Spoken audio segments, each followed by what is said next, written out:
तो daily bytes में आप सबका स्वागत है। Welcome to Daily Bites all of you. जैसा कि आप लोगों को प्रीवियसली इन्फॉर्म किया गया था कि there is going to be a 7 day teachers day week celebration on Daily Bites, जिसमें 7 अलग अलग दिनों पर अलग अलग चीज़ें हम लोग डिस्कस करने वाले हैं, अलग अलग यूनिवर्सिटीज़ से लेकर सो मच सो दैट कि जब सेशन कंक्लूड होगा वहाँ पर हम TGT, PGT, PRT, KVS, NVS, EMRS और इन तमाम एजुकेशनल इंस्टीट्यूशंस में जो नॉन टीचिंग जॉब वगैरह आते हैं उन सब के रिगार्डिंग डिटेल में चर्चा करेंगे। सिलेबस क्या है, एलिजिबिलिटी क्या है, फ्यूचर में किस तरह के जॉब स्कोप हो सकते हैं, क्या फोकस पॉइंट हमारा होना चाहिए। क्योंकि कोई भी करियर का फील्ड आप चूज कर रहे हो तो कोई डिसीजन गलत नहीं होता, उस डिसीजन को गलत और सही हमारे रोज की डे टू डे एक्टिविटीज़ उसको बनाती हैं। तो हमको ये समझना होगा कि कोई भी सेक्टर बेकार नहीं है। ठीक है, कोई इंजीनियरिंग कर रहा है, कोई मेडिकल की पढ़ाई कर रहा है, सभी जगह पर आपको एक से एक ठगने वाले मिल जाएंगे। आपको डॉक्टर बनने जा रहे हैं लोग तो वहाँ बहुत से ऐसे भी डॉक्टर हैं जो आपका मौका मिले तो किडनी काट के एक बेच देंगे। बहुत से ऐसे इंजीनियर हैं कि मौका मिले तो आपका घर वो गिरा दें अगर आप ना ध्यान दो तो सभी सेक्टर्स में ऐसे लोग हैं और तमाम ऐसे इंजीनियर हैं भाई दिन का लाखों करोड़ों कमा रहे हैं, तमाम ऐसे डॉक्टर्स हैं दिन का लाखों करोड़ों कमा रहे हैं, तमाम ऐसे टीचर्स भी हैं जो लाखों करोड़ों कमा रहे हैं और तमाम ऐसे टीचर हैं कि शाम को 500 रुपए के भी महंगे हैं। At the end of the day इसमें पूरे मुद्दे की बात यही है कि हमको सेल्फ को देखने का ज़रूरत है, हमको सेल्फ को रिफ्लेक्ट करने का ज़रूरत है कि एग्जैक्टली सेम फील्ड में ऐसा किसी और व्यक्ति को क्या आता है जिससे वो दिन का लाख रुपए बना रहा है और ऐसा मुझे क्या आता है जिससे महीने में वो 1000 रुपए का ही महंगा पड़ रहा है। तो ये चीज़ हमें समझना है। फील्ड कोई गलत नहीं है, करियर का चॉइस कोई गलत नहीं है, उसमें अगर आप ढंग से काम कर रहे हो या नहीं कर रहे हो। तो उसी के रिगार्डिंग जैसा कि डेली बाइट जो तमाम सेशन कंडक्ट कर रहा है इन सब में हम चर्चा करेंगे। तो आज डे 1 है। डे 1 में हम दिल्ली यूनिवर्सिटी के बीएड के रिगार्डिंग ही केवल और केवल बात करेंगे। कल डे 2 को हम बीएचयू बीएड के रिगार्डिंग बात करेंगे and day 3 will be dedicated to RI BEd, day 4 is going to be dedicated to JMI BEd and 5th day is going to be dedicated to IP BEd. Then we will talk about KVS, EMRS, DSSSB, NBS, eligibility criteria वगैरह क्या है उस पर बात करेंगे। फिर उसके बाद हम लोग जो है नॉन टीचिंग जो जॉब्स आते हैं तमाम इन शिक्षण संस्थानों में उस पर बात करेंगे। देखो ये बात समझना ज़रूरी है, जब आप बीएड की डिग्री लेने जाते हो तो कुछ लोग तो इस हद तक अनजान रहते हैं कि बीएड का डिग्री ले लेते हैं, उनको इस बात का भी एहसास नहीं रहता है कि कल जब नौकरी करने जाएंगे तो नौकरी में सब्जेक्ट कॉम्बिनेशन की बात सभी जगह आपको होता हुआ देखने के लिए मिलेगा। तुम DSSSB का जॉब खोल लो, EMRS खोल लो, NVS खोल लो, कोई सा भी जॉब खोल लो, सभी जगह तुम देखोगे वो तुम्हारे ग्रेजुएशन के सब्जेक्ट कॉम्बिनेशन के रिगार्डिंग तुमसे बात करेगा कि ग्रेजुएशन में क्या सब्जेक्ट पढ़ा हुआ होना चाहिए। लेकिन तुमको डिग्री लेने से कोई नहीं रोकेगा। बीएड की डिग्री तुमको मिल जाएगी, मेहनत करके भी मिल जाएगी, धोखे से भी मिल सकती है, पैसा दे के भी मिल सकता है। लेकिन हाँ, जो डिसाइडिंग इंस्टीट्यूशंस हैं, जो तमाम ऐसी संस्थाएं हैं जिनको जॉब देना है, उनको बहुत अच्छे से क्लियर है कि आप अपना डिग्री कहाँ से लेके आ रहे हो। क्योंकि हम लोगों का सुबह शाम यही काम है। अगर हम बीएड के बच्चों को पढ़ाते हैं तो हमारे जैसे लोगों को बहुत अच्छे से पता है कि उस फला कॉलेज में एडमिशन कैसे होता है और वो कोई बच्चा उस यूनिवर्सिटी या कॉलेज से आ रहा है तो वहाँ एडमिशन कैसे होता है। तो ये बहुत ज़रूरी है कि किसी हम बेस्ट संस्था के लिए एस्पायर करें। जैसे कल ही एक करियर काउंसलिंग के लिए प्राइवेट करियर काउंसलिंग के लिए भी कोई आ सकता है। तो कल एक कैंडिडेट थी तो वो बताने लगी कि पता नहीं कहाँ से उसने बीएड में एडमिशन लिया है, I am not taking the name of the university, कि उसने XYZ जगह से एडमिशन लिया है और जब एडमिशन लेना था तब उसको कॉलेज वालों ने फ़ोन किया। कॉलेज वालों ने फ़ोन किया गया मतलब बीच में बहुत सारे दलाल वगैरह रहते हैं, वो आपको फ़ोन करेंगे और बताएं कि रेगुलर डिग्री ही बीएड का मिलेगा लेकिन तुमको कॉलेज नहीं आना पड़ेगा। भाई वो खुश, ठीक है रेगुलर डिग्री मिलेगा, कॉलेज नहीं आना पड़ेगा। तो हमने कहा कि आपने ऐसा क्यों किया? तो क्या कहती है कि सर हम 2023 में इसलिए ज्वाइन कर लिए क्योंकि मेरा ईयर वेस्ट नहीं होता। तो हमने कहा अब यूटिलाइज हो गया, अगर यूटिलाइज हो गया तो फिर यहाँ क्या कर रही हैं? भाई मेरे पास आधा घंटा 1 घंटा बात करने के लिए 1500 रुपये खर्च करके आए हो। हमने कहा तो फिर क्यों आए हो? यूटिलाइज हो गया होगा फिर तो। क्योंकि उसको बाद में पता चला कि अच्छा उसका सब्जेक्ट कॉम्बिनेशन से एलिजिबिलिटी नहीं बैठ रही है, उसको तो सिर्फ बीएड की डिग्री मिल रहा है। और सिंस बीएड की डिग्री भी पैसा दे के मान लो खैरात का मिल गया तो नॉलेज तो कुछ है ही नहीं। सभी एंट्रेंस एग्जाम्स में, सभी जगह एंट्रेंस एग्जाम में तो अलग अलग पूरा पेपर स्ट्रक्चर पूछ रहा है ढंग का। और अगर आपको लगता है कि इस बीएड वाले में हम ठीक से प्रिपेयर नहीं करेंगे और गवर्नमेंट जॉब वाले में प्रिपेयर कर लेंगे, तो यू आर मिस्टेकन। बीएड वाला तो सिर्फ यूनिवर्सिटी एडमिशन है यार, सिर्फ यूनिवर्सिटी एडमिशन है। अगर इसमें नहीं हो रहा है तो जॉब वाले में तो कट थ्रोट कॉम्पिटिशन है। तो अगर आपके दिमाग में एक पल को भी आता है कि अच्छा मैं किसी ऐसी जगह से कर लूँ जहाँ मुझे सिर्फ बीएड का डिग्री मिल जाए, अच्छा उसके बाद हम कोई कोचिंग ज्वाइन कर लेंगे, तो उसने मेरे को ये बताया कि सर हम सोच रहे थे हम DSSB का कोचिंग ज्वाइन कर लेंगे। हमने कहा उससे क्या होगा, कोचिंग ज्वाइन कर लोगे इस बात की कोई गारंटी होती है क्या सिलेक्शन हो जाएगा? हम लोग डेली बैच से खुद ही प्रिपरेशन कराते हैं। मैंने तो उसको एक बार भी नहीं कहा कि बैच ज्वाइन कर लेना, मैंने तो सीधा बोला तो आप तो कैपेबल ही नहीं हो, तुमको तो 6 महीने केवल पढ़ाई में लग जाएगा और उस 6 महीने के बाद तुम अभी रेडी होगी। मतलब बच्चा तो प्लान बना लेता है कि कोचिंग ज्वाइन कर लेंगे, उससे क्या मिल रहा है? कोचिंग ज्वाइन कर लोगे फिर क्या होगा? बहुत सारे लोग ज्वाइन कर लेते हैं, देन व्हाट? तो हमको इस तरह से प्लान नहीं बनाना है। मतलब कहने का सेंस है कि आज एक मामूली सा अगर एंट्रेंस एग्जाम को लेकर हम प्रिपेयर नहीं कर पा रहे हैं, तो कल तुम ये नहीं कह सकते हो कि हम फला जॉब के लिए प्रिपेयर कर रहे हैं और कोचिंग ज्वाइन कर लेंगे। अगर तुम कोचिंग ज्वाइन करके क्रैक कर पाते हो तो आज ही क्रैक कर लो फिर, ठीक है? ये चीज़ समझिए, ये इतना ईजी वे आउट नहीं होने वाला है। तो इस पर हमको बहुत क्लैरिटी रहना चाहिए कि यार हमको ढंग से प्रिपेयर करते हुए जाना है, सो दैट फ्यूचर में जब जॉब वगैरह वाला भी आए तो वहाँ पर भी हम ठीक तरीके से फाइट कर पाए, ठीक है? अदरवाइज 90% लोगों का क्वेरी यही रहता है कि फॉर्म कब आता है, क्या एक से ज़्यादा भर सकते हैं, ये सब क्वेरी रहता है। लेकिन मतलब don't fight small battles, it is important for you to win the war, ठीक है? As simple as that. तो क्लैरिटी ये होनी चाहिए कि हमको ठीक ठाक जॉब मिले। और हाँ, अगर एक पल भी आपके दिमाग में ये आता है कि यार नॉर्मल यूनिवर्सिटी में नहीं हो रहा है, चलो कहीं से भी डिग्री ले लेते हैं, तो फिर तुम केवल गवर्नमेंट जॉब के हिसाब से प्लान बना रहे हो तो फिर लगेगी, आज नहीं तो कल आपकी लगेगी बहुत गंदे वाले, और गवर्नमेंट जॉब में तो फिर बहुत गंदा लगेगा। क्यों? क्योंकि अब है क्या कि सिर्फ अगर ऐसे ही कहीं से भी डिग्री ले लोगे तो पता है नॉर्मल बहुत से ऐसे बच्चे होते हैं जो बीएड करने सिर्फ इसलिए आ जाते हैं क्योंकि उनको लगता है वो क्लास 10 तक के बच्चे को ट्यूशन पढ़ा रहे हैं, तो हमको सडनली टीचिंग में इंटरेस्ट डेवलप हो गया, ठीक है? अरे यार मेरे भी बेसिन में जो है ना कल पाइप खुल गया था, तो मैंने उसको पाइप को ना हल्का सा टाइट कर दिया, वापस से पानी आने लगा, तो इसका क्या मतलब? मेरे को प्लम्बिंग में इंटरेस्ट आने लगा? नहीं, मेरे को देख के समझ में आ रहा है नॉर्मल वो कैसे टाइट किया गया था, कर दिया मैंने। कोई छोटा बच्चा मेरे पास आया, वो बार बार ऐसे नॉर्मल पेज कस रहा था, नहीं कर पा रहा था, मैंने कर दिया। मैं सिर्फ उससे उम्र में बड़ा हूं इसलिए कर पा रहा हूं, उस बात पे मेरी समझ डेवलप्ड है।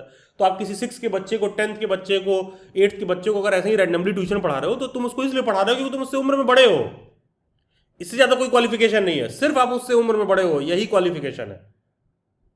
नहीं तो अगर आप में टीचिंग क्वालिटीज रहेगी तो फिर आपके बड़े उम्र वाले भी, आपके बैचमेट भी आपसे पढ़ने के लिए रेडी हो जाएंगे। तो ये चीज समझिए, तो वो चीज नहीं होना चाहिए आपके अंदर। अब कहने का मतलब क्या है कि जब ढंग की जगह से डिग्री लेते हो तो आपके अंदर वो स्किल आता है। ये तमाम शिक्षण संस्थान जो होते हैं, ये सो कॉल्ड अच्छा नाम इनको कैसे मिल जाता है? क्योंकि कोई बच्चा इनके एडमिशन लेता है तो ये थ्रू आउट जो डिग्री दे रहे हैं ना, ढंग से देते हैं। थ्रू आउट तुम्हारे पीछे डंडा लेके ये लोग जो है रोज का रोज कह लो बांस किए रहेंगे तुम्हें कि ये असाइनमेंट कहाँ है, वो रिपोर्ट कहाँ है, आज ये फील्ड सर्वे है, आज उस स्कूल में जाना है ट्रेनिंग के लिए। रोज रोज वो आपकी जिंदगी में लगाए रहते हैं, तभी तो आप वहां से पॉलिश होकर निकलते हो। अदरवाइज बहुत सारे ऐसे बच्चे आ जाते हैं, हम एसएससी का तैयारी कर रहे हैं, बैंक का तैयारी कर रहे हैं, मेरा एक बार डीयू में एडमिशन हो जाएगा तो हमको क्या रोज कॉलेज जाना पड़ेगा क्या? अबे पहले तो तुम्हारा एडमिशन होगा नहीं इस बात पर कि तुम एसएससी का तैयारी कर रहे हो, बैंक का तैयारी कर रहे हो, यूपीएससी का तैयारी कर रहे हो। ये कोई पैरामीटर नहीं होता है कि अच्छा तुम बड़े एग्जाम का तैयारी कर रहे हो तो छोटे वाले में तुम्हारा हो जाएगा। ये बहुत नॉर्मल से कॉमन सेंस वाली बात है। और जो इस तरह का बेतुकी बात करे, इसका मतलब कि वो कॉमन सेंस लैक कर रहा है, और वो कॉमन सेंस लैक कर रहा है, दैट सिंपली मींस उसका सिलेक्शन नहीं होगा फिर। क्योंकि किसी भी ढंग की यूनिवर्सिटी में भी उतना ही कंपटीशन आपको देखने के लिए मिलेगा एंट्रेंस एग्जाम में।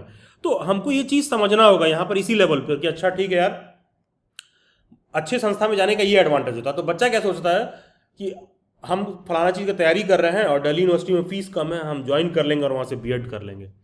दिल्ली यूनिवर्सिटी को बहुत अच्छे से पता है कि इनको कैसे क्लास कराना है, और इस तरह की यूनिवर्सिटियाँ ऐसे बच्चों को फेल करके बाहर कर देती हैं, क्योंकि उनको कोई फर्क नहीं पड़ रहा है ना। उनको बाहर करने से पहले आपको कोई फर्क नहीं पड़ रहा है, ऐसी यूनिवर्सिटीज ऐसे बच्चों को बाहर कर देती हैं। तुम्हारा अटेंडेंस कम रहेगा, दिल्ली यूनिवर्सिटी वाले बाहर कर देंगे, नहीं देते हैं एडमिट कार्ड, वाकई में नहीं देते हैं, और नहीं देंगे वो फेल कर देंगे आपको। लेकिन आप सीरियसली सोचो कि वो बच्चा डिग्री लेने सिर्फ इसलिए आ रहा है क्योंकि ही और she is not interested in learning anything from that institute. और ये सारे जो इंस्टीट्यूट हैं, आप ये चीज़ नहीं सोच सकते हो कि हमको आना भी ना पड़े, किसी अच्छे जगह से डिग्री भी मिल जाए। अरे कोई अच्छा जगह अच्छा इसीलिए है क्योंकि तुमको रोज जाके वहां पर वो काम करना पड़ता है, सिखाते हैं। तो या तो वो अच्छा होगा तो तुमको रोज क्लास कराएगा, और अगर तुमको रोज वो क्लास नहीं कराएगा तो वो अच्छा नहीं होगा। ये सिंपल सा डेफिनेशन है। कोई ऐसा इंस्टीट्यूट जो तुमको नॉर्मल सिर्फ डिग्री दे दे और तुमको रोज क्लास ना कराए, ट्रेनिंग ना कराए, सिखाए ना, और तुम कहो अच्छे जगह से डिग्री भी मिल जाए, भैया अगर मिल भी गया तो ऐसे डिग्री का फिर कोई यूज नहीं है, ठीक है, फिर आपको नौकरी में दिक्कत आने वाली है। और पहली चीज तो ये, और दूसरा चीज ये, कोई भी संस्था अपना नाम, अपना रेपुटेशन, अपना इमेज गेन ही इन्हीं सारी चीजों से करता है कि भाई वो 2 साल तक पूरा सिखाते हैं, करवाते हैं, तुमको 4 स्कूल में ट्रेनिंग के लिए ले जाएंगे, वहाँ तुम स्कूल के टीचर से मिलोगे, प्रिंसिपल से मिलोगे, अपने टीचर, मेंटर, कोऑर्डिनेटर से मिलोगे। तो होता क्या है कि टीचिंग में ऐसा नहीं होता है ना कि कोई आईटी सेक्टर की कंपनी है कि टीसीएस आई है, विप्रो आई है, 400 टेक्निकल असिस्टेंट चाहिए और 400 बच्चों को रिक्रूट कर ली। टीचिंग में तो किसी भी स्कूल में चले जाओगे, अगर कोई सोशल साइंस पढ़ाता है तो ज़्यादा से ज़्यादा 2 टीचर होंगे, ज़्यादा से ज़्यादा 3 होंगे, 4 होंगे, बहुत होंगे 5 होंगे। तो बल्क तो टीचर चाहिए ही नहीं, बल्क में तो टीचर चाहिए ही नहीं, 2 चाहिए होगा, 3 चाहिए होगा। अब मान लो मैथ पढ़ाते हैं तो मैथ के कितने टीचर रहे होंगे आपके स्कूल में? 3, 4, ज़्यादा से ज़्यादा 5। 5 ही बहुत इन्फ्लेटेड एस्टिमेट दे रहा हूँ मैं, तो 5 रहे होंगे। तो ऐसा तो है नहीं कि यहाँ रिक्रूटमेंट उनको कोई बल्क में करना है। तो टीचिंग में ना जॉब रेफरेंस से ज़्यादा मिलते हैं प्राइवेट वाले में, as far as private sector concern है। तो आपको हमेशा ये चीज़ अपने माइंड में होना चाहिए कि ठीक है, अगर मतलब अगर आप ऐसे बैकग्राउंड से आते हैं कि जहाँ आपको ये बता दिया गया कि गवर्नमेंट जॉब ही केवल अच्छा है, ठीक है, तो मैं उसके डिबेट में नहीं जा रहा हूँ कि गवर्नमेंट सही है प्राइवेट सही है, वो एक अलग डिबेट हो गया। आप उसके लिए एस्पायर करो, लेकिन हाँ, आपका नॉलेज और स्किल इस लायक रहे कि किसी भी परिस्थिति में आपको दूसरे सेक्टर का भी जॉब दिया जाए तो आप करने योग्य रहो। क्योंकि किसी भी प्राइवेट सेक्टर में सिक्योर्ड जॉब का सिंपल सा फॉर्मूला है कि S is equal to S, skill is equal to security. जितना ज़्यादा आपके पास स्किल रहेगा प्राइवेट जॉब में, उतना ही ज़्यादा आपका जॉब सिक्योर्ड है। तो दिल्ली यूनिवर्सिटी ना वन ऑफ द अच्छे इंस्टीट्यूट्स में से है जहाँ से आप बीएड करके निकल सकते हो। लेकिन हाँ, अगर वहाँ से 200 बच्चे पढ़ के निकलते हैं तो वहाँ भी 50-100 नालायक ही निकलते हैं। कुछ ऐसा बात नहीं है कि वहाँ से कुछ बहुत इंटेलिजेंट निकल रहे हैं।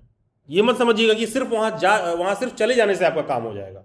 अरे भाई, सिर्फ मंदिर में चले जाने से तुम भक्त तो नहीं हो जाओगे, और ऐसा तो नहीं हो जाएगा तुम्हारा मन बहुत साफ हो जाएगा। हाँ, लेकिन एक बात जरूर है कि मंदिर में जाने पर थोड़ा देर, जितना देर आदमी व्यक्ति खड़ा रहता है, थोड़ा सा तो वाइब पॉजिटिव रहता है, थोड़ा तो ईश्वर के प्रति आदमी के अंदर जो है एक, कह लीजिए, एक आदमी थोड़ा सा तो सौम्य तरीके से सोचता है मंदिर में जाने के बाद, एटलीस्ट इतना प्रभाव तो जरूर पड़ता है। तो देखो, अच्छी संस्था में भी जा रहे हो, वहाँ से भी तुमको 5 बहुत खराब एग्जाम्पल मिल जाएंगे, 5 एवरेज एग्जाम्पल मिल जाएंगे, 5 बहुत अच्छे एग्जाम्पल आपको मिल जाएंगे। और ये आपके ऊपर है कि आप कौन सा एग्जाम्पल लेना चाहते हो। ये लिटरली बता रहा हूँ, ये आपके ऊपर है कि आप कौन सा एग्जाम्पल लेना चाहते हो। सभी संस्थाओं का ये है भाई, सभी संस्था से। आपको पता होगा कॉमर्स के लिए सबसे अच्छा इंस्टीट्यूट है एसआरसीसी, बीटेक के लिए सबसे बढ़िया इंस्टीट्यूट है आईआईटी, ठीक है, मेडिकल के लिए एम्स। इन सभी संस्थाओं में भी ना एक से एक नालायक बच्चे ही पढ़ते हैं। क्योंकि देखो, जब सिलेक्शन पाना था तब तो उन्होंने वहां तक मेहनत किया, लेकिन द वे इज लॉन्ग, ठीक है, रास्ता लंबा है काफी, कुछ बीच में और भी चीजें जो आपको करना है। हो सकता है एंट्रेंस तक उसने मेहनत किया, कॉलेज में नहीं मेहनत कर रहा है, कॉलेज से निकलने के बाद जो प्रेजेंट मार्केट ट्रेंड है, जॉब रिक्वायरमेंट है, उसको आप मीट नहीं कर रहे हो। बहुत सारे ऐसे बच्चे सोचते हैं कि प्रेजेंट मार्केट ट्रेंड और जॉब रिक्वायरमेंट वो है जो मेरे कॉलेज में बीएड के टीचर रोज रोज सिखा रहे हैं। नहीं, उनका भी सिलेबस बहुत ऑब्सोलीट हो चुका है, बहुत पुराना हो चुका है जो बीएड के कॉलेजेस में चल रहा है। लेकिन एटलीस्ट अच्छे इंस्टीट्यूट में जाने का आपको 4-6 अलग बेनिफिट तो देखने के लिए मिलता है। एंड अबव ऑल, चाहे पैसा हो आपके पास, तब भी फीस बहुत कम होती है यार।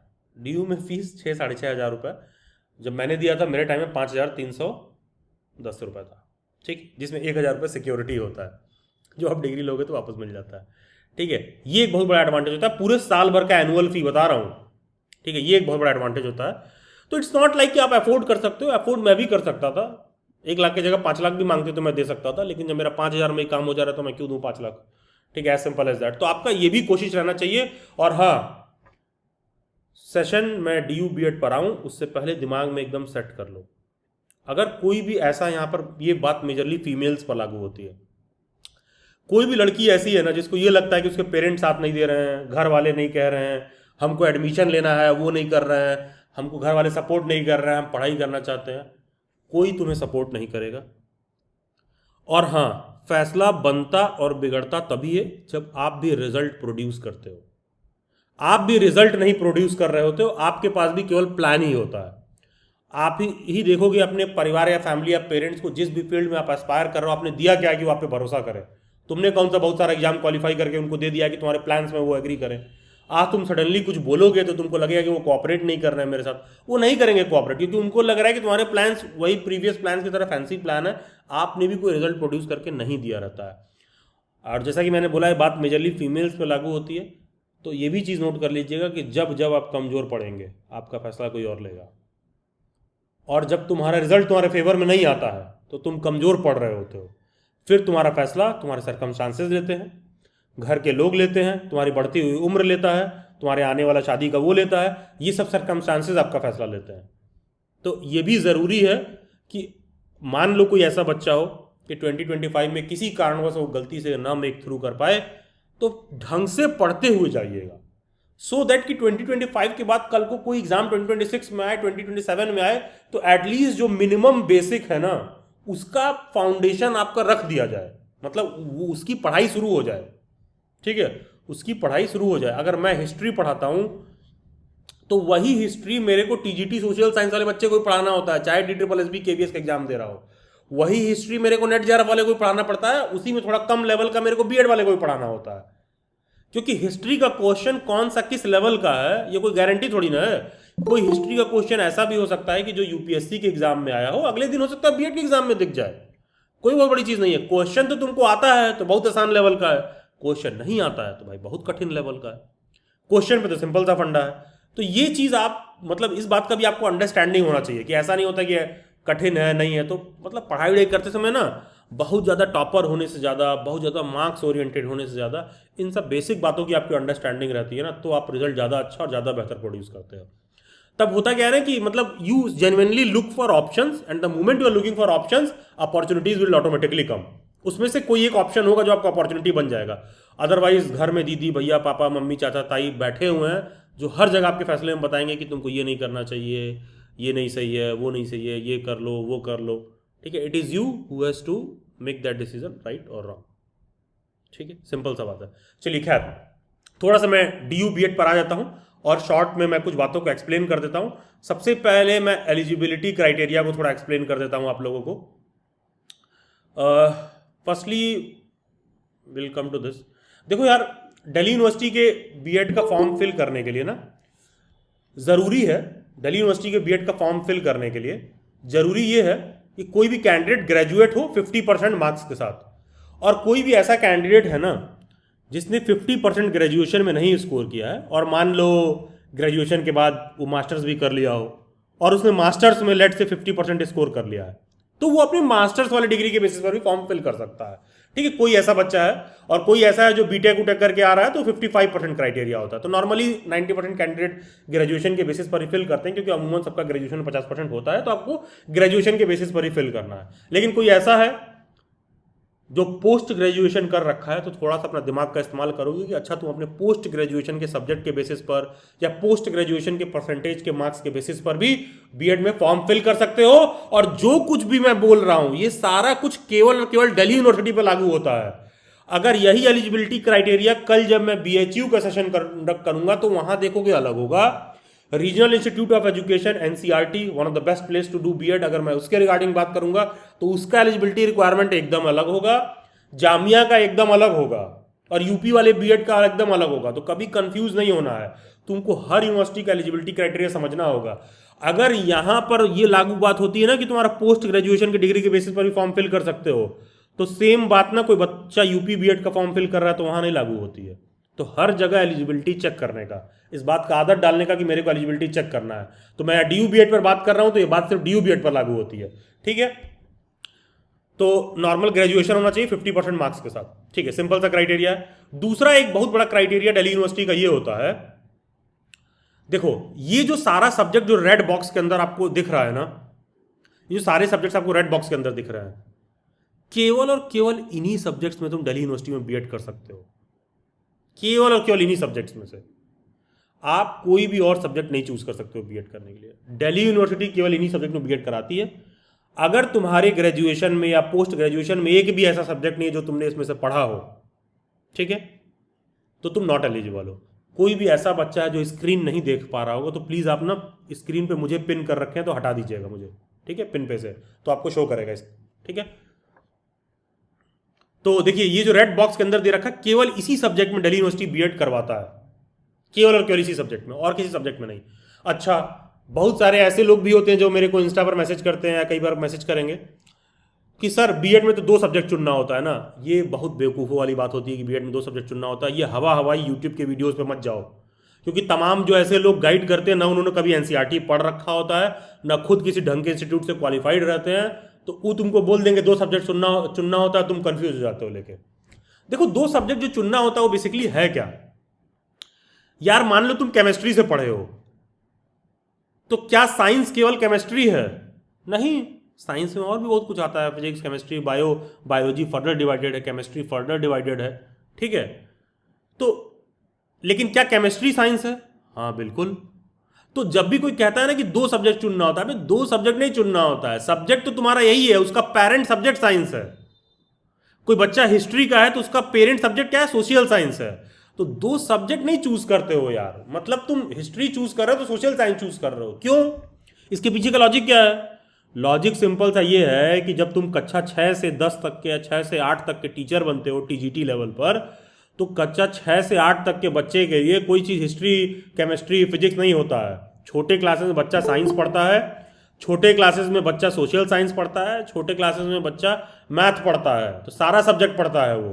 तो इसीलिए होता क्या है कि छोटे बच्चे के बुक में उसका एक सोशल साइंस, जैसे मान लो कोई बच्चा 6 से 8 तक के क्लास में है, तो जो छोटे बच्चे होते हैं उनका एक सब्जेक्ट होता है सोशल साइंस।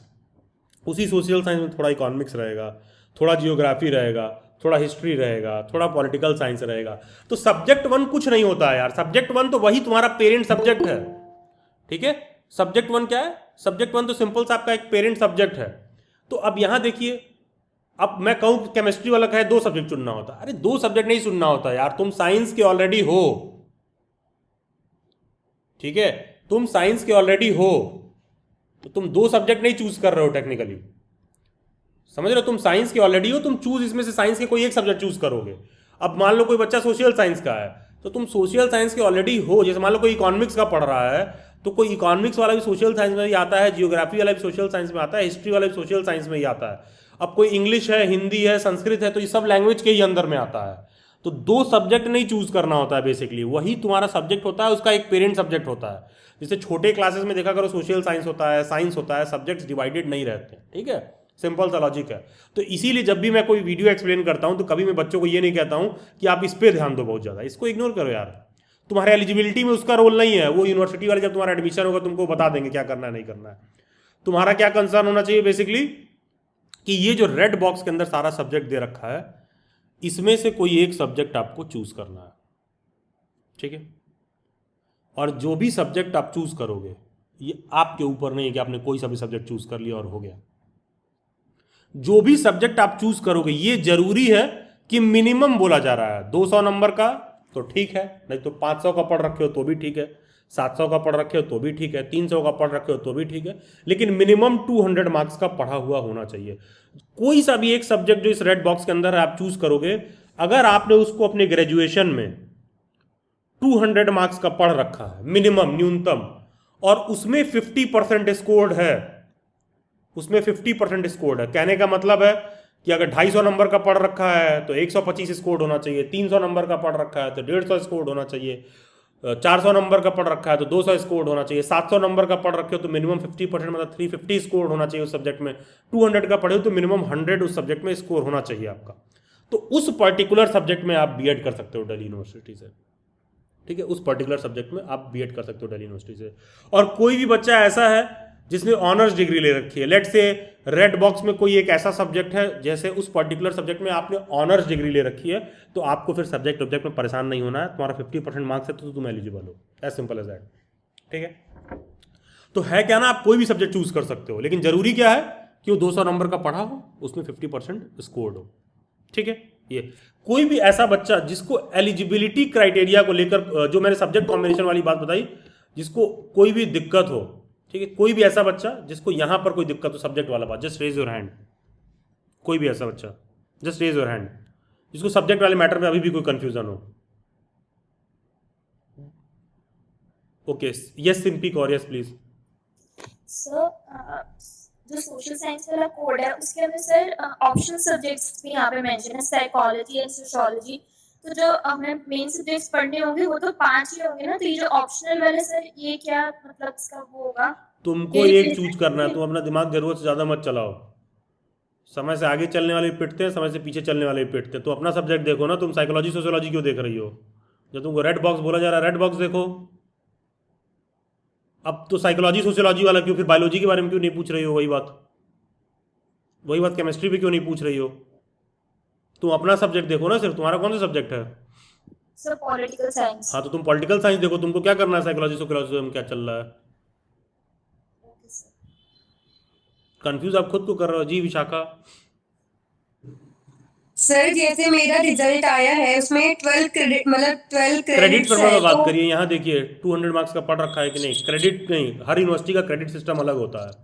ठीक है, तो आप अपना रिजल्ट उठाइए, आप स्वयं से चिंतन करिए कि मैंने इसको 200 मार्क्स का पढ़ रखा है कि नहीं। क्रेडिट स्कोर के बेसिस पर यहाँ कैलकुलेशन होता, तो मैं बताता कि इतना क्रेडिट स्कोर होना चाहिए। कहीं भी मैंने क्रेडिट स्कोर के रिगार्डिंग बात किया नहीं ना? तो आप सिर्फ सब्जेक्ट देखिए कि 200 मार्क्स का पढ़ा है कि नहीं पढ़ा है। ठीक है, हर यूनिवर्सिटी का क्रेडिट स्कोर का सिस्टम अलग होता है। Okay sir. हाँ, कोई और बच्चा जिसको सब्जेक्ट कॉम्बिनेशन से कुछ डाउट यहाँ पर? ठीक है, ओके। यस आफरीन। सर मैंने इंग्लिश एक्चुअली इलेक्टिव टाइप का पढ़ा था during my bachelors and masters, so will that be counted? अगर वो इंग्लिश आपके परसेंटेज कैलकुलेशन में यूज किया गया है, ठीक है, तो होगा। अगर उस इंग्लिश में पास फेल होने से आपका डिग्री डिसाइड हुआ है, वो परसेंटेज कैलकुलेशन में हुआ है, तो आप इंग्लिश को चूज कर सकती हैं, प्रोवाइडेड उसको 200 मार्क्स का आपने पढ़ रखा हो। बहुत सारे यूनिवर्सिटीज या कॉलेजेस में क्या होता है, वो अलग से ऑप्शनल इलेक्टिव पढ़ाते हैं, लेकिन उसको परसेंटेज कैलकुलेशन में यूज नहीं होता है। ओके ठीक है, तो अगर यूज किया गया है तो आप ले सकती हैं। Okay okay, thank you. ठीक है, ओके, थैंक यू मैम। और देखिए क्लास, एक चीज़ हमेशा ध्यान रखिए कि आप अपने आप को ना बेवजह कंफ्यूज नहीं करेंगे। अब किसी का पॉलिटिकल साइंस है, वो परेशान हो रहा था साइकोलॉजी सोशियोलॉजी वाले में क्या चल रहा है। किसी के रिजल्ट में क्रेडिट दिया हुआ है, भाई हर यूनिवर्सिटी का क्रेडिट स्कोर सिस्टम वगैरह अलग होता है। ठीक है, जैसे बहुत सारे ऐसे बच्चे होते हैं मेरे को इंस्टा पे रिजल्ट भेजते हैं, तो उनको लगता है कि सर बहुत घमंडी है, रिप्लाई नहीं कर रहे, ये नहीं कर रहे। उसका रीज़न क्या है यार? हर रिजल्ट पर ना देखा करो, पीछे साइड में दिया रहता है कि कैसे मार्क्स कैलकुलेट होगा। तो अब मैं बैठ के ये थोड़ी ना पढ़ूंगा, हर यूनिवर्सिटी का रिजल्ट कैलकुलेशन का सिस्टम अलग होता है। आप क्रेडिट स्कोर के सिस्टम पे नहीं देखेंगे, आप ये देखिए कि आपने जब उस सब्जेक्ट को आपने पढ़ा था तो आप ही ने तो पेपर दिया होगा। तो अगर उस सब्जेक्ट को आपने 200 मार्क्स का मिनिमम पढ़ा था, ठीक है। और ध्यान देना, ये ऐसा नहीं कि एक सेमेस्टर में कहा जा रहा है, पूरे थ्रू आउट आपके डिग्री में, चाहे ग्रेजुएशन चाहे पीजी, अगर उसको मिनिमम 200 मार्क्स का आपने पढ़ रखा था तो आप एलिजिबल हो। ठीक है, और उसमें 50% स्कोर है। तो कोई और जिसको अभी भी डाउट है सब्जेक्ट कॉम्बिनेशन वाली बात को लेकर, सब्जेक्ट को लेकर किसी को कोई कंसर्न और डाउट? अच्छा, okay, we have Mansi. Yes Mansi, yes please बताइए। हाँ, सर मेरा कॉमर्स सब्जेक्ट है। हम्म, सर तो उसमें मेरे कॉमर्स सब्जेक्ट भी है और मैंने डीयू से मेरा ग्रेजुएशन किया था, तो उसमें उन्होंने हमें इंग्लिश भी पढ़ाया था 200 ठीक है, सब्जेक्ट का। तो सर मैं इंग्लिश में से भी दे सकती हूँ? यस दे सकती हैं, लेकिन आप कोई एक सब्जेक्ट ही चूज करेंगी। Sorry sir. आप दे सकती हैं, लेकिन इन सब में से कोई किसी एक ही सब्जेक्ट में आप फॉर्म फिल कर सकती हैं। सर तो अगर मुझे अभी मैं इंग्लिश से करती हूँ तो बाद में मैं कॉमर्स टीचर बन सकती हूँ ना? Technically yes. ओके ठीक है, थैंक यू सर। ठीक है, बीएड में क्या सब्जेक्ट है मैटर नहीं करता है। कभी भी जॉब में जब आप अप्लाई करती हैं वहां पर क्या सब्जेक्ट होगा, जॉब में कभी भी आपका सब्जेक्ट क्राइटेरिया आपके ग्रेजुएशन या पीजी के बेसिस पर होता है, डिसाइड होता है। बीएड में किसी बच्चे का क्या सब्जेक्ट है वो कभी भी जॉब में एलिजिबिलिटी क्राइटेरिया में काउंट नहीं होता है। ठीक है, इसीलिए ओके मैंने सर, बोला थैंक यू। Technically yes. ठीक है, कोई और जिसको सब्जेक्ट को लेकर कोई इशू? ठीक है, कोई भी ऐसा बच्चा जिसको सब्जेक्ट को लेकर कोई issue? Okay, then will move forward. अब देखो, अब एक चीज ये ध्यान दीजिए, देखो दिल्ली यूनिवर्सिटी ना पहले अपना एग्जाम खुद करवाती थी। ठीक है, ध्यान दीजिएगा, दिल्ली यूनिवर्सिटी पहले अपना एग्जाम खुद करवाती थी। ठीक है, डीयू अपना एग्जाम खुद करवाता था। तो ये रेड बॉक्स में जितने भी सब्जेक्ट है ना, इन सब का जितने भी सब्जेक्ट है, सिंगल कॉमन पेपर होता था। मान लो मैंने पूछ दिया कि यूक्रेन का प्रेसिडेंट कौन है। तो जब मैं तुमसे पूछा कि यूक्रेन का प्रेसिडेंट कौन है, तो जब 2023 से पहले दिल्ली यूनिवर्सिटी का पेपर होता था तो कभी भी ये मैटर नहीं करता था कि तुम साइंस के हो कि मैथ के हो कि लैंग्वेज के हो कि सोशल साइंस के हो कि कॉमर्स के हो कि पंजाबी के कि उर्दू की कि होम साइंस। अगर मैंने पूछ दिया कि यूक्रेन का प्रेसिडेंट कौन है तो सभी कैंडिडेट्स को आंसर करना होता था सेम पेपर। मैंने पूछ दिया कि एलम का फॉर्मूला क्या होता है, सब बच्चे बताएंगे। मैंने बोला लॉ ऑफ ग्रेविटेशन क्या होता है, सबको उसका जवाब देना होगा। तो एक कॉमन पेपर होता था, मैटर नहीं करता था कि आपका सब्जेक्ट क्या है। ठीक है, मैटर नहीं करता था कि आपका सब्जेक्ट क्या है। जिन लोगों ने मैंने हैंड रेस कर रखा है प्लीज़ आप लोअर कर लीजिए। ठीक है, तो मैं क्या कह रहा था कि एक कॉमन पेपर होता था। ठीक है, उस कॉमन पेपर के बेसिस पर ही डिसाइड होता था कि आप जो है आपका मेरिट कैसा बनेगा, क्या होगा। एक मतलब एक सभी बच्चे के लिए सेम क्वेश्चन, उसी में साइंस भी रहता था, उसी में मैथ भी रहता था, उसी में लैंग्वेज भी 2 question Sanskrit, 2 English, 2 social science का, 2 कॉमर्स का, 2 पंजाबी का, 2 उर्दू का, सारा कुछ इसमें आपको देखने के लिए मिल जाता था एक ही पेपर पे। ठीक है, कॉमन पेपर होता था। और बाद में क्या होता था, उस कॉमन पेपर के बेसिस पे जब रिजल्ट आता था तो आपका आपके सब्जेक्ट वालों के साथ जो है मेरिट बना दिया जाता था। जितने बच्चे सोशल साइंस का पेपर दिए हैं, जितने लैंग्वेज का दिए हैं, जितने साइंस का दिए हैं, इन सब लोगों का उनके ग्रुप के हिसाब से कट ऑफ बना दिया जाता था। ठीक है, लेकिन पेपर सब लोग सेम देते थे, पेपर सभी लोग सेम देते थे 2023 तक। 2023 में क्या किया गया, एक इंडिया में नई बॉडी आई CUET, common university entrance test. तो तमाम यूनिवर्सिटी CUET से एडमिशन लेना शुरू कर दिए। दिल्ली यूनिवर्सिटी तब भी नहीं लेती थी, दिल्ली यूनिवर्सिटी 1-2 साल लेट ही शुरू किया है। CUET 2021-22 से एग्जाम ले रहा है, दिल्ली यूनिवर्सिटी 2023 से शुरू किया। और दिल्ली यूनिवर्सिटी ने भी कहा ठीक है, अगर CUET वाले पेपर लेंगे तो होता क्या है, इंडिया के ना बाकी के सभी यूनिवर्सिटीज़ में आज भी एक कॉमन पेपर होता है। उस कॉमन पेपर को आप दोगे और फिर आपके सब्जेक्ट के बेसिस, मतलब आज भी क्या होता है, सभी यूनिवर्सिटीज़ में एक कॉमन पेपर होता है, इस कॉमन पेपर को आप दोगे। ठीक है, और जब आप एग्ज़ाम क्वालिफाई कर लोगे तो उसके बाद वो यूनिवर्सिटी वाले आपको सब्जेक्ट एलोकेट करके B.Ed की डिग्री दे देते हैं।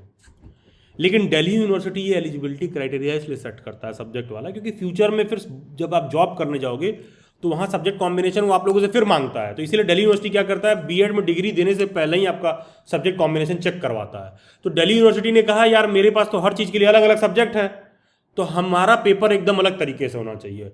तो B.Ed के जितने भी कॉलेज हैं ना, सब के सब B.Ed में एडमिशन लेते हैं COQP 03 वाले पेपर कोड से। COQP 03 जितने भी इंडिया में B.Ed के कॉलेज हैं सब COQP 03 वाले पेपर कोड से एडमिशन लेते हैं। लेकिन दिल्ली यूनिवर्सिटी ने कहा कि ऐसा है भाई, हम COQP 03 से नहीं लेंगे क्योंकि हमारा सब्जेक्ट के हिसाब से अब पेपर आना चाहिए। तो CUET के पेपर में अलग से पेपर कोड डाला गया। और सेम चीज़ BHU भी करता है। BHU भी कहता है कि भैया हमारा पेपर कोड अलग रहेगा। तो दिल्ली यूनिवर्सिटी और BHU वाले ऑलमोस्ट सिमिलर सा पेपर कोड फॉलो करते हैं। सेम नहीं बोला मैंने, सिमिलर बोला है। ठीक है, सिमिलर सा पेपर कोड फॉलो करते हैं। तो अब दिल्ली यूनिवर्सिटी ने ये कहा कि देखो यार, कोई बच्चा अगर साइंस का है ना तो वो जाएगा CUET के वेबसाइट पर, चेक करेगा कि COQP 06 पेपर कोड का मतलब क्या होता है। तो जो बच्चा साइंस का है ना, वो CUET का फॉर्म फिल करते समय COQP 06 वाला पेपर कोड सेलेक्ट करेगा। जो बच्चा मैथ का है वो COQP 07 वाला पेपर कोड सेलेक्ट करेगा। जो लैंग्वेज का है COQP 05 वाला सब्जेक्ट चूज करेगा। जो सोशल साइंस का है COQP 04 वाला सब्जेक्ट सेलेक्ट करेगा। और दिल्ली यूनिवर्सिटी में कहा कि जो बाकी के लोग रह गए हैं, commerce, Punjabi, Urdu, home science वाले, तुम लोग भाई 03 वाला ही दे लेना, COQP 03 वाला ही दे लेना। ये COQP 03 वही है जो यहाँ पर मेंशन था। ठीक है, ये COQP 03 वही है। ठीक है, ये बस उन सब्जेक्ट्स के लिए जो उनके लिस्ट में कह लो कि जो उन्होंने एडिशनल में डाल रखा है। तो इन्होंने कहा ये वाला पेपर कोड आपको देना होगा। अब इन्होंने ऐसा क्यों बताया, क्योंकि देखो यार, यहाँ तक तुमको बात समझ में आ गई है कि दिल्ली यूनिवर्सिटी अपना एग्जाम CUET के पेपर के थ्रू कराता है। ठीक है, दिल्ली यूनिवर्सिटी अपना एग्जाम CUET के पेपर के थ्रू कराता है। तो अब है क्या ना, तुमको फॉर्म दिल्ली यूनिवर्सिटी का नहीं भरना है, तुमको फॉर्म CUET का भरना है। और CUET का पेपर लास्ट ईयर 11 मार्च को हो गया था 2024 में। यही रीज़न है कि दिल्ली बाइट से प्रिपरेशन क्लासेस वगैरह भी सर थोड़ा जल्दी शुरू किया जा रहा है, क्योंकि मार्च में ही हो गया था। तो अब कहने का मेरा मतलब क्या है यहाँ पर कि ये जो तमाम पेपर कोड्स यहाँ पर दे रखे हैं, आपको फॉर्म CUET का फिल करना है बस। हाँ, फॉर्म फिल करते समय एलिजिबिलिटी तुम दिल्ली यूनिवर्सिटी की वेबसाइट पर देख कर आओगे, क्योंकि CUET का काम क्या है, केवल और केवल पेपर करवाना। CUET क्या करेगा कि आपका पेपर कंडक्ट करवा देगा और एक स्कोर कार्ड जारी कर देगा, और वो स्कोर कार्ड तुम हमारे दिल्ली यूनिवर्सिटी को भेज देगा, सभी यूनिवर्सिटीज़ को भेज देगा। CUET क्या करेगा, तुम CUET का पेपर दोगे, तुम्हारा स्कोर कार्ड बनेगा, सभी यूनिवर्सिटीज़ को तुम्हारा स्कोर कार्ड भेज देगा। अब तुमको जिस यूनिवर्सिटी में एडमिशन लेना है ना, तुम उस यूनिवर्सिटी का फॉर्म अलग से फिल करोगे। बस होगा क्या, वो यूनिवर्सिटी अपना एग्जाम नहीं करवाएगी। जैसे कहने का मतलब है तुम CUET, मतलब तुम दिल्ली यूनिवर्सिटी का फॉर्म भरे, तो दिल्ली यूनिवर्सिटी अपना पेपर नहीं कराएगी। दिल्ली यूनिवर्सिटी कहेगी अच्छा हमारे एडमिशन लेना है, फॉर्म फिल कर दो हमारा, अच्छा एग्जाम नहीं करवाएंगे। तो कैसे एडमिशन लोगे? CUET का पेपर दिया था, अगर CUET का पेपर दिया था तो उसी CUET के पेपर के स्कोर के बेसिस पर ये लोग मेरिट बना देते हैं। ठीक है, पेपर आप CUET का दोगे, उसी CUET के पेपर के बेसिस पर ये लोग मेरिट बना देते हैं। तुम BHU के पास जाओगे, बनारस हिंदू यूनिवर्सिटी, इसका सेशन कल है।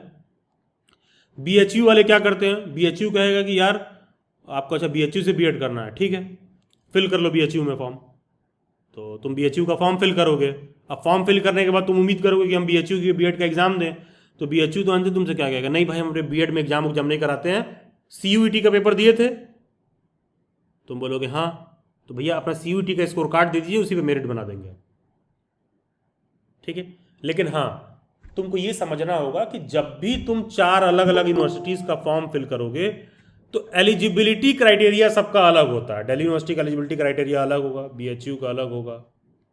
ठीक है, तो उसी तरह हर यूनिवर्सिटी का अलग होता है। सेंट्रल यूनिवर्सिटी ऑफ हरियाणा का अलग होगा, सेंट्रल यूनिवर्सिटी ऑफ कर्नाटक का अलग होगा, ठीक है, सेंट्रल यूनिवर्सिटी ऑफ कुरुक्षेत्र का अलग होगा। मतलब कहने का सेंस ये है कि हर जगह जो भी सेंट्रल यूनिवर्सिटीज़ हैं उनका एलिजिबिलिटी क्राइटेरिया अलग हो सकता है। समझ रहे हो, उनके यहाँ एलिजिबिलिटी क्राइटेरिया अलग हो सकता है, लेकिन एग्ज़ाम सेम पेपर से लेंगे। ठीक है, एग्ज़ाम सेम पेपर से लेंगे। कहने का मतलब है कि तुम CBSE बोर्ड में पढ़ रहे हो, ICSE बोर्ड में पढ़ रहे हो, UP बोर्ड में पढ़ रहे हो, जब तुम दिल्ली यूनिवर्सिटी में एडमिशन लेने जाओगे तो उनका एग्ज़ाम अलग से दोगे। ठीक है, जब तुम BHU में एडमिशन लेने जाओगे तो उनका एग्ज़ाम अलग से दोगे, तुम जब जामिया में एडमिशन लेने जाओगे तो उनका एग्ज़ाम अलग से दोगे, और सभी 3 यूनिवर्सिटीज़ में एलिजिबिलिटी क्राइटेरिया अलग होता है। तो इन लोगों ने क्या कहा कि भैया ऐसा सबका पेपर अलग अलग देने से अच्छा है, सबका एग्ज़ाम अलग अलग देने से अच्छा है कि तुम लोग ऐसा करो, सब लोग CUET का पेपर दे के आओ और हम उस CUET के पेपर के कोड के बेसिस पर मेरिट बना देंगे। तो जितनी भी इंडिया की मेजर सेंट्रल यूनिवर्सिटीज़ हैं उन सब ने क्या चूज़ किया कि भैया हम अपने यहाँ B.Ed में एडमिशन लेंगे COQP 03 वाले। लेकिन ये दिल्ली यूनिवर्सिटी वाले इन्होंने कहा भैया हमारा अलग रहेगा, हम CUET से हमारा पेपर कोड अलग रहेगा। इस बात को और डिटेल में मैं एक्सप्लेन कर दूं, जो बातें मैंने बोला बहुत ऐसे लोगों को कुछ समझ में नहीं आ रहा हो क्या बोल रहा हूँ मैं अचानक से। जिनको नहीं समझ में आ रहा है वो थोड़ा सा वापस से फिर ध्यान दें, आपको बात समझ में आएगी। देखो क्या है, ये है बहुत सारी central universities, central university of Haryana, Jharkhand, Karnataka, Kashmir, Odisha. तो ये तमाम यूनिवर्सिटीज़ हैं जो B.Ed करवाती हैं। इनके यहाँ जब भी तुमको एडमिशन लेना होगा ना तो तुम इनका फॉर्म नहीं फिल करोगे, ध्यान देना, तुम इनका फॉर्म नहीं फिल करोगे, तुम फॉर्म फिल करोगे CUET का। ठीक है, तुम CUET का फॉर्म फिल करोगे, तुम CUET का पेपर दोगे, फिर तुम्हारा आ जाएगा एक स्कोर। ठीक है, फिर तुम्हारा आ जाएगा एक स्कोर, तुमको एक मार्क्स मिल जाएगा। जब तुमको ये स्कोर कार्ड दे देंगे ना CUET वाले, तब ये यूनिवर्सिटीज क्या करेंगी, अपना फॉर्म रिलीज करना शुरू करेंगी। सेंट्रल यूनिवर्सिटी ऑफ हरियाणा अलग से रिलीज करेगा, झारखंड अलग रिलीज करेगा, ओडिशा वाला अलग रिलीज करेगा, श्रीनगर वाला अलग रिलीज करेगा, मणिपुर वाला अलग रिलीज करेगा। ठीक है, बाबा साहब भीमराव अम्बेडकर यूनिवर्सिटी वाला अलग रिलीज करेगा, दयाल बाग एजुकेशन कॉलेज वाला अलग रिलीज करेगा। ये सब अपना अलग अलग फॉर्म रिलीज करेंगे, तुम इनका फॉर्म फिल करोगे, बस ये सब करेंगे कि अपना एग्जाम नहीं करवाएंगे ये लोग। इस सब के सब क्या करेंगे, तुम्हारा इसी CUET वाले स्कोर के बेसिस पर एडमिशन दे देंगे बिना एग्जाम कराए। ठीक है, इसीलिए यहां पर CUET का पेपर इंपॉर्टेंट हो जाता है। और ये सब के सब कौन सा CUET का पेपर कोड तुमसे कहेंगे देने के लिए, COQP 03 वाला, कि हम COQP 03 से ही अपना एडमिशन देते हैं। मेजॉरिटी ऑफ द यूनिवर्सिटीज अपने यहाँ एडमिशन B.Ed में COQP 03 वाले CUET के पेपर कोड से ही एडमिशन देते हैं, मेजॉरिटी ऑफ द यूनिवर्सिटीज। लेकिन जैसा कि आज का सेशन दिल्ली यूनिवर्सिटी को डेडिकेटेड है, तो भैया हम समझ लेते हैं कि 1-2 यूनिवर्सिटीज़ हैं जो एक्सेप्शन है, जिसमें एक दिल्ली यूनिवर्सिटी है। दिल्ली यूनिवर्सिटी कहता है कि ऐसा है भाई, हमारे लिए बहुत मैटर करता है कि आपका सब्जेक्ट कौन सा है। ये तुमको एडमिशन देने से पहले ही कहता है कि हम एग्ज़ाम तो CUET से ही कराते हैं, लेकिन हमारा पेपर कोड अलग होगा। हम कुछ सब्जेक्ट में 03 वाले कोड से एडमिशन लेंगे, कुछ सब्जेक्ट में 4 वाले से लेंगे, कुछ 5 वाले से लेंगे, कुछ 6 वाले से लेंगे, कुछ 7 वाले से लेंगे। बस बात इतनी सी है। पेपर CUET का ही हो रहा है, लेकिन दिल्ली यूनिवर्सिटी अपना अलग कोड फॉलो करता है। ठीक है, किसी भी बच्चे को ये बात जो मैंने समझाई नहीं समझ में आया तो just raise your hand. Okay, yes Sarvesh, yes please. Good evening sir, मैं यहाँ पे एक डाउट पूछना चाहूंगा। COQP जो पेपर में देने के लिए सब्जेक्ट कोई सा भी होना चाहिए ग्रेजुएशन में? नहीं, नहीं, ग्रेजुएशन में कोई सब्जेक्ट नहीं होना चाहिए। जिस भी पर्टिकुलर यूनिवर्सिटी का फॉर्म फिल कर रहे हो तुम उस यूनिवर्सिटी का एलिजिबिलिटी जाके पढ़ोगे। सर वहाँ पे तो मैंने देखा था bachelor degree, master degree, social science, humanities, लेकिन लैंग्वेज कहीं पे नहीं देखा था। तो मुझे डाउट है कि कहाँ पर देखा था? वेबसाइट से CUET PG कोर्सेज में जाकर सर। CUET की वेबसाइट क्यों देखा था आपने? तो CUET PG का जहाँ पे कोर्सेज और यूनिवर्सिटीज का इंफॉर्मेशन मिलता है। तो वो क्यों बताएंगे एलिजिबिलिटी आपको?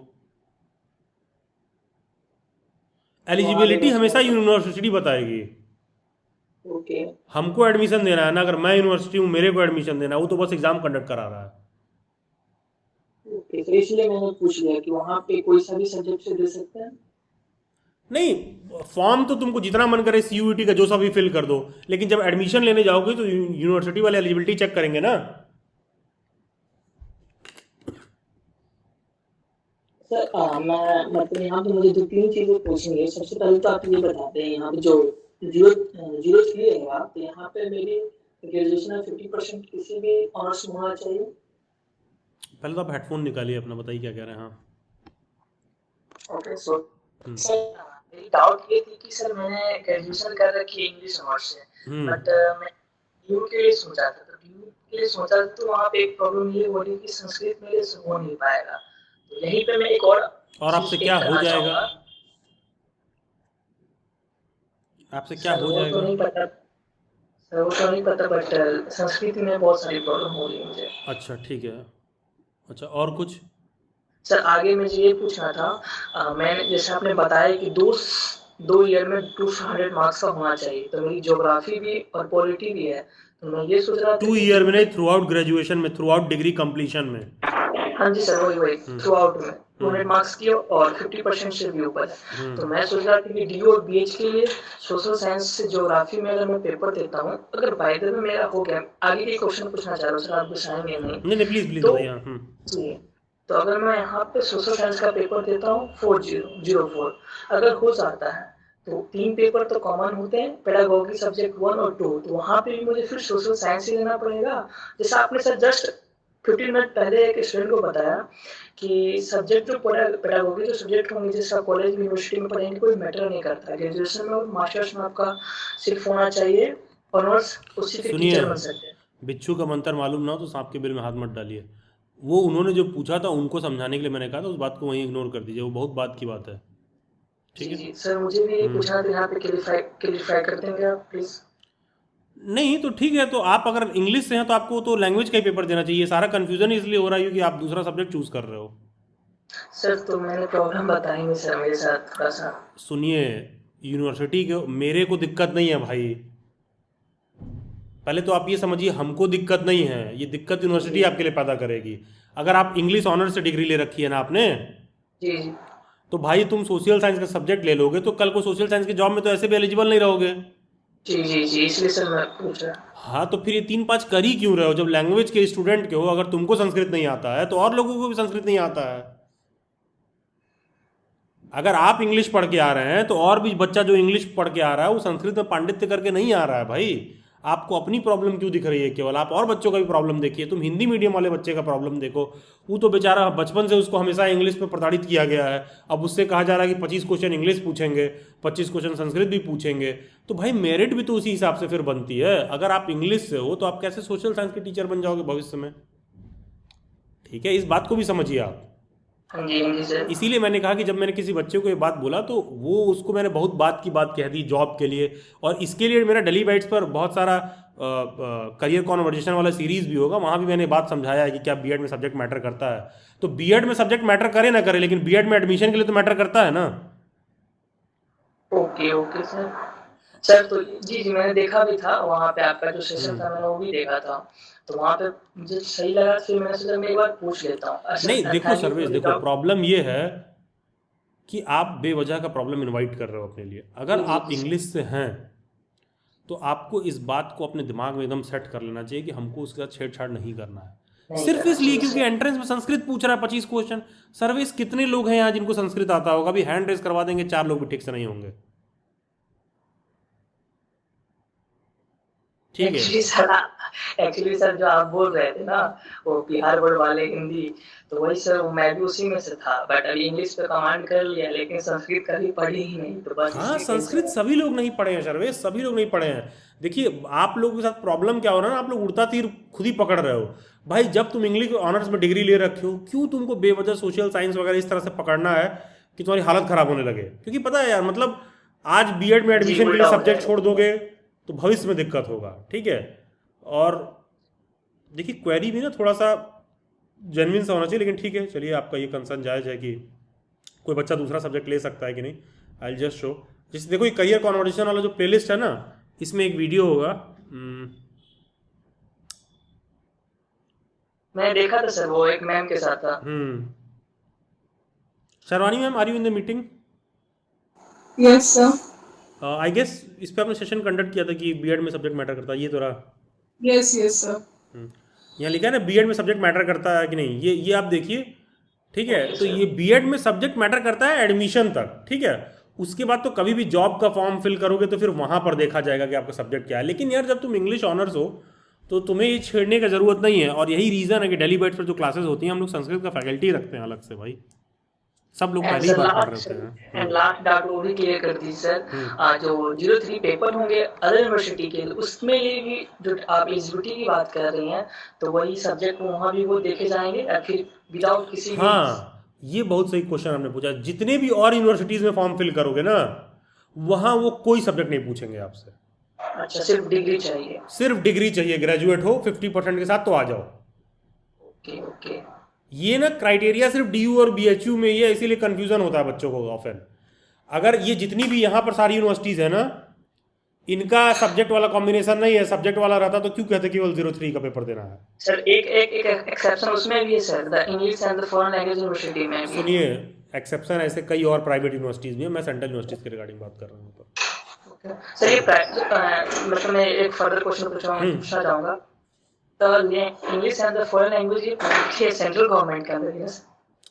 देखिए सेंट्रल गवर्नमेंट के अंदर कोई संस्था आती है तो इसका मतलब ये नहीं होगा कि सेंट्रल यूनिवर्सिटी ही है वो, पहला चीज़।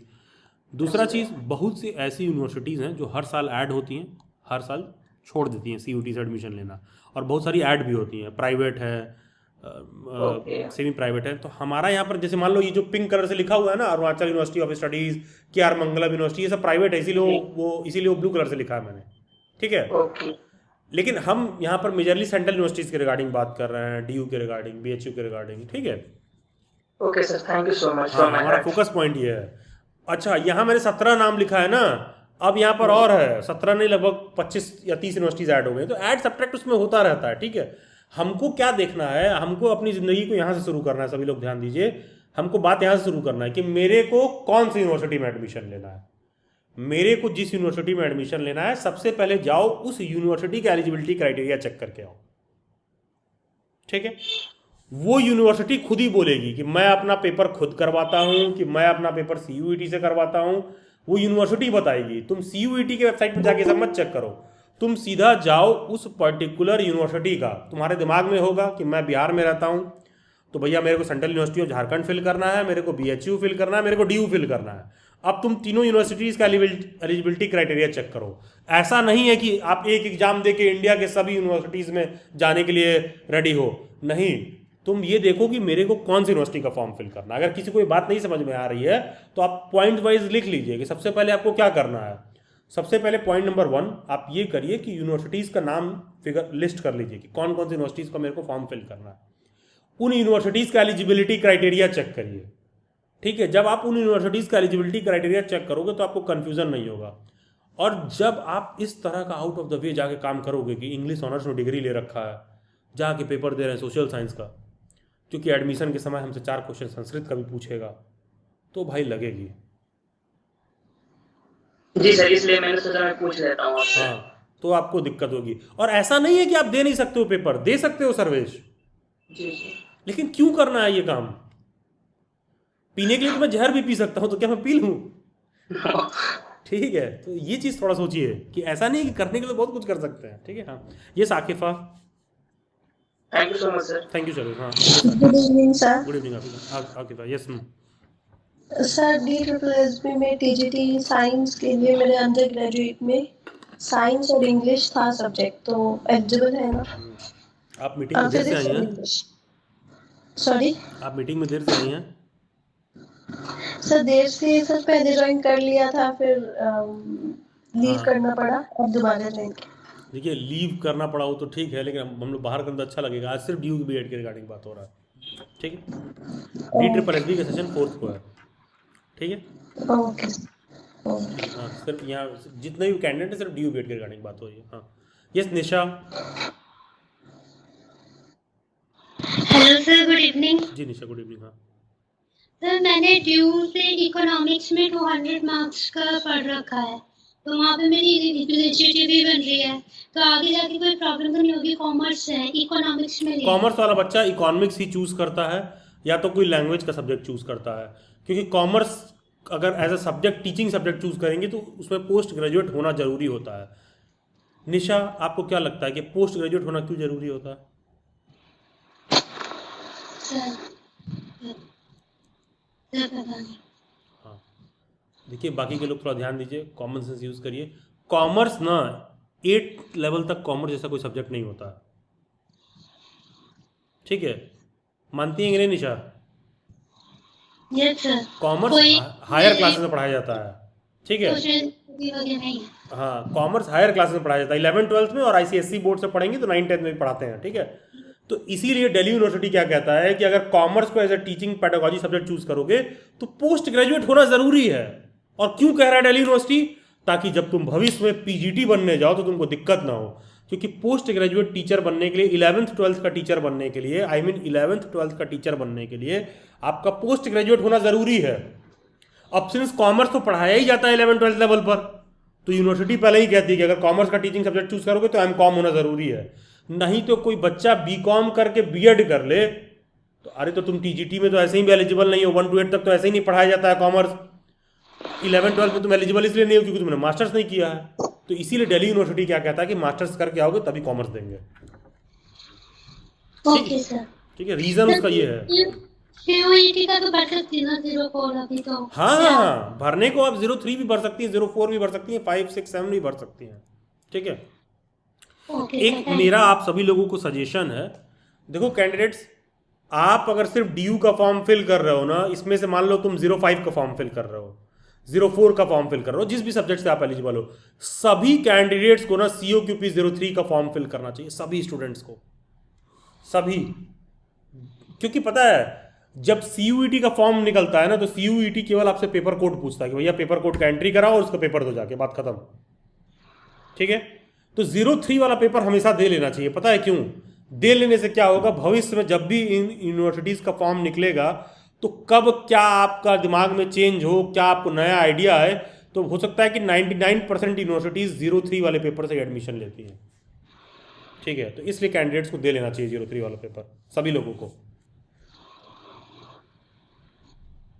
ठीक है, अच्छा, अभी कोई बच्चा जैसे सब्जेक्ट या पेपर कोड में किसी को कोई डाउट, प्लीज़ कम फॉरवर्ड, फिर मैं आगे बढ़ूँ नहीं तो।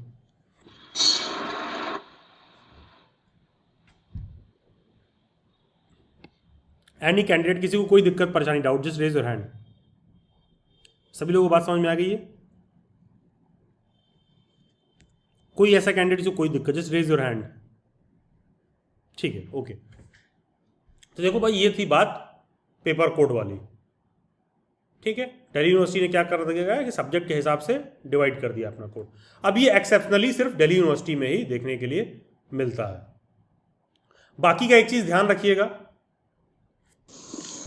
यहाँ मैंने एक एडिशनल जो मुझे पॉइंट मेंशन करना था कि कोई भी ऐसा कैंडिडेट है, पहला चीज़ तो जैसे मान लो कोई कॉमर्स से है, ठीक है, तो आपको पोस्ट ग्रेजुएट होना ज़रूरी है। कोई ऐसा कैंडिडेट है जो एग्रीकल्चर के फील्ड में डिग्री ला रहा है, मैनेजमेंट के फील्ड में डिग्री लाया है, लॉ के फील्ड में डिग्री लाया है, तो ऐसे लोग अमूमन दिल्ली यूनिवर्सिटी में नॉट एलिजिबल रहते हैं, ठीक है। और हाँ, यहाँ लिखा है कि दिल्ली यूनिवर्सिटी अपने प्रॉस्पेक्टस में कहता है कि केवल और केवल कोई एक पेपर कोड ही आप चूज़ करोगे CUET का, इसमें से कोई एक ही चूज़ करोगे, ऐसा दिल्ली यूनिवर्सिटी कहता है, ठीक है। लेकिन क्या मैं एक से ज़्यादा पेपर कोड दे सकता हूँ?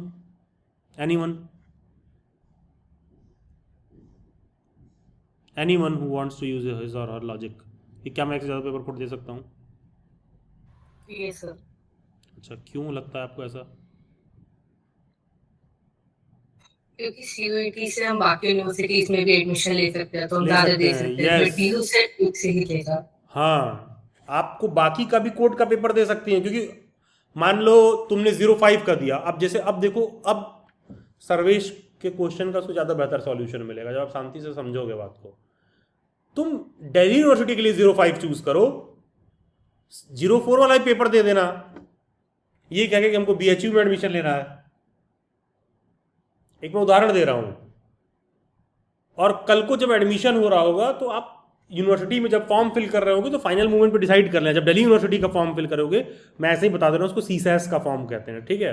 जब दिल्ली यूनिवर्सिटी अपना फॉर्म फिल कराएगा तो वहाँ पर फाइनल डे आप पूछेगा आपसे कि कौन सा सब्जेक्ट आप चूज कर रहे हो। तो अगर पेपर दिए रहोगे तो ऑप्शन हमेशा रहेगा, तो तुम ज़्यादा पेपर कोड का भी दे सकते हो, क्योंकि और यूनिवर्सिटीज़ में एडमिशन लेना है। तो पहले ना आप केवल CUET का ही फॉर्म फिल कर रहे हो, सभी बच्चे CUET का ही फॉर्म फिल करते हैं केवल और केवल पेपर देने के लिए। CUET का कहीं से इस बात से लेना देना नहीं है कि यूनिवर्सिटी का फीस कितना है। CUET का इस बात से कोई लेना देना नहीं है कि BHU में एलिजिबिलिटी क्राइटेरिया क्या है, हरियाणा में एलिजिबिलिटी क्राइटेरिया क्या है, दिल्ली यूनिवर्सिटी में क्या है। उनका केवल काम है भैया पेपर कंडक्ट कराना और आपको दे देना, ठीक है।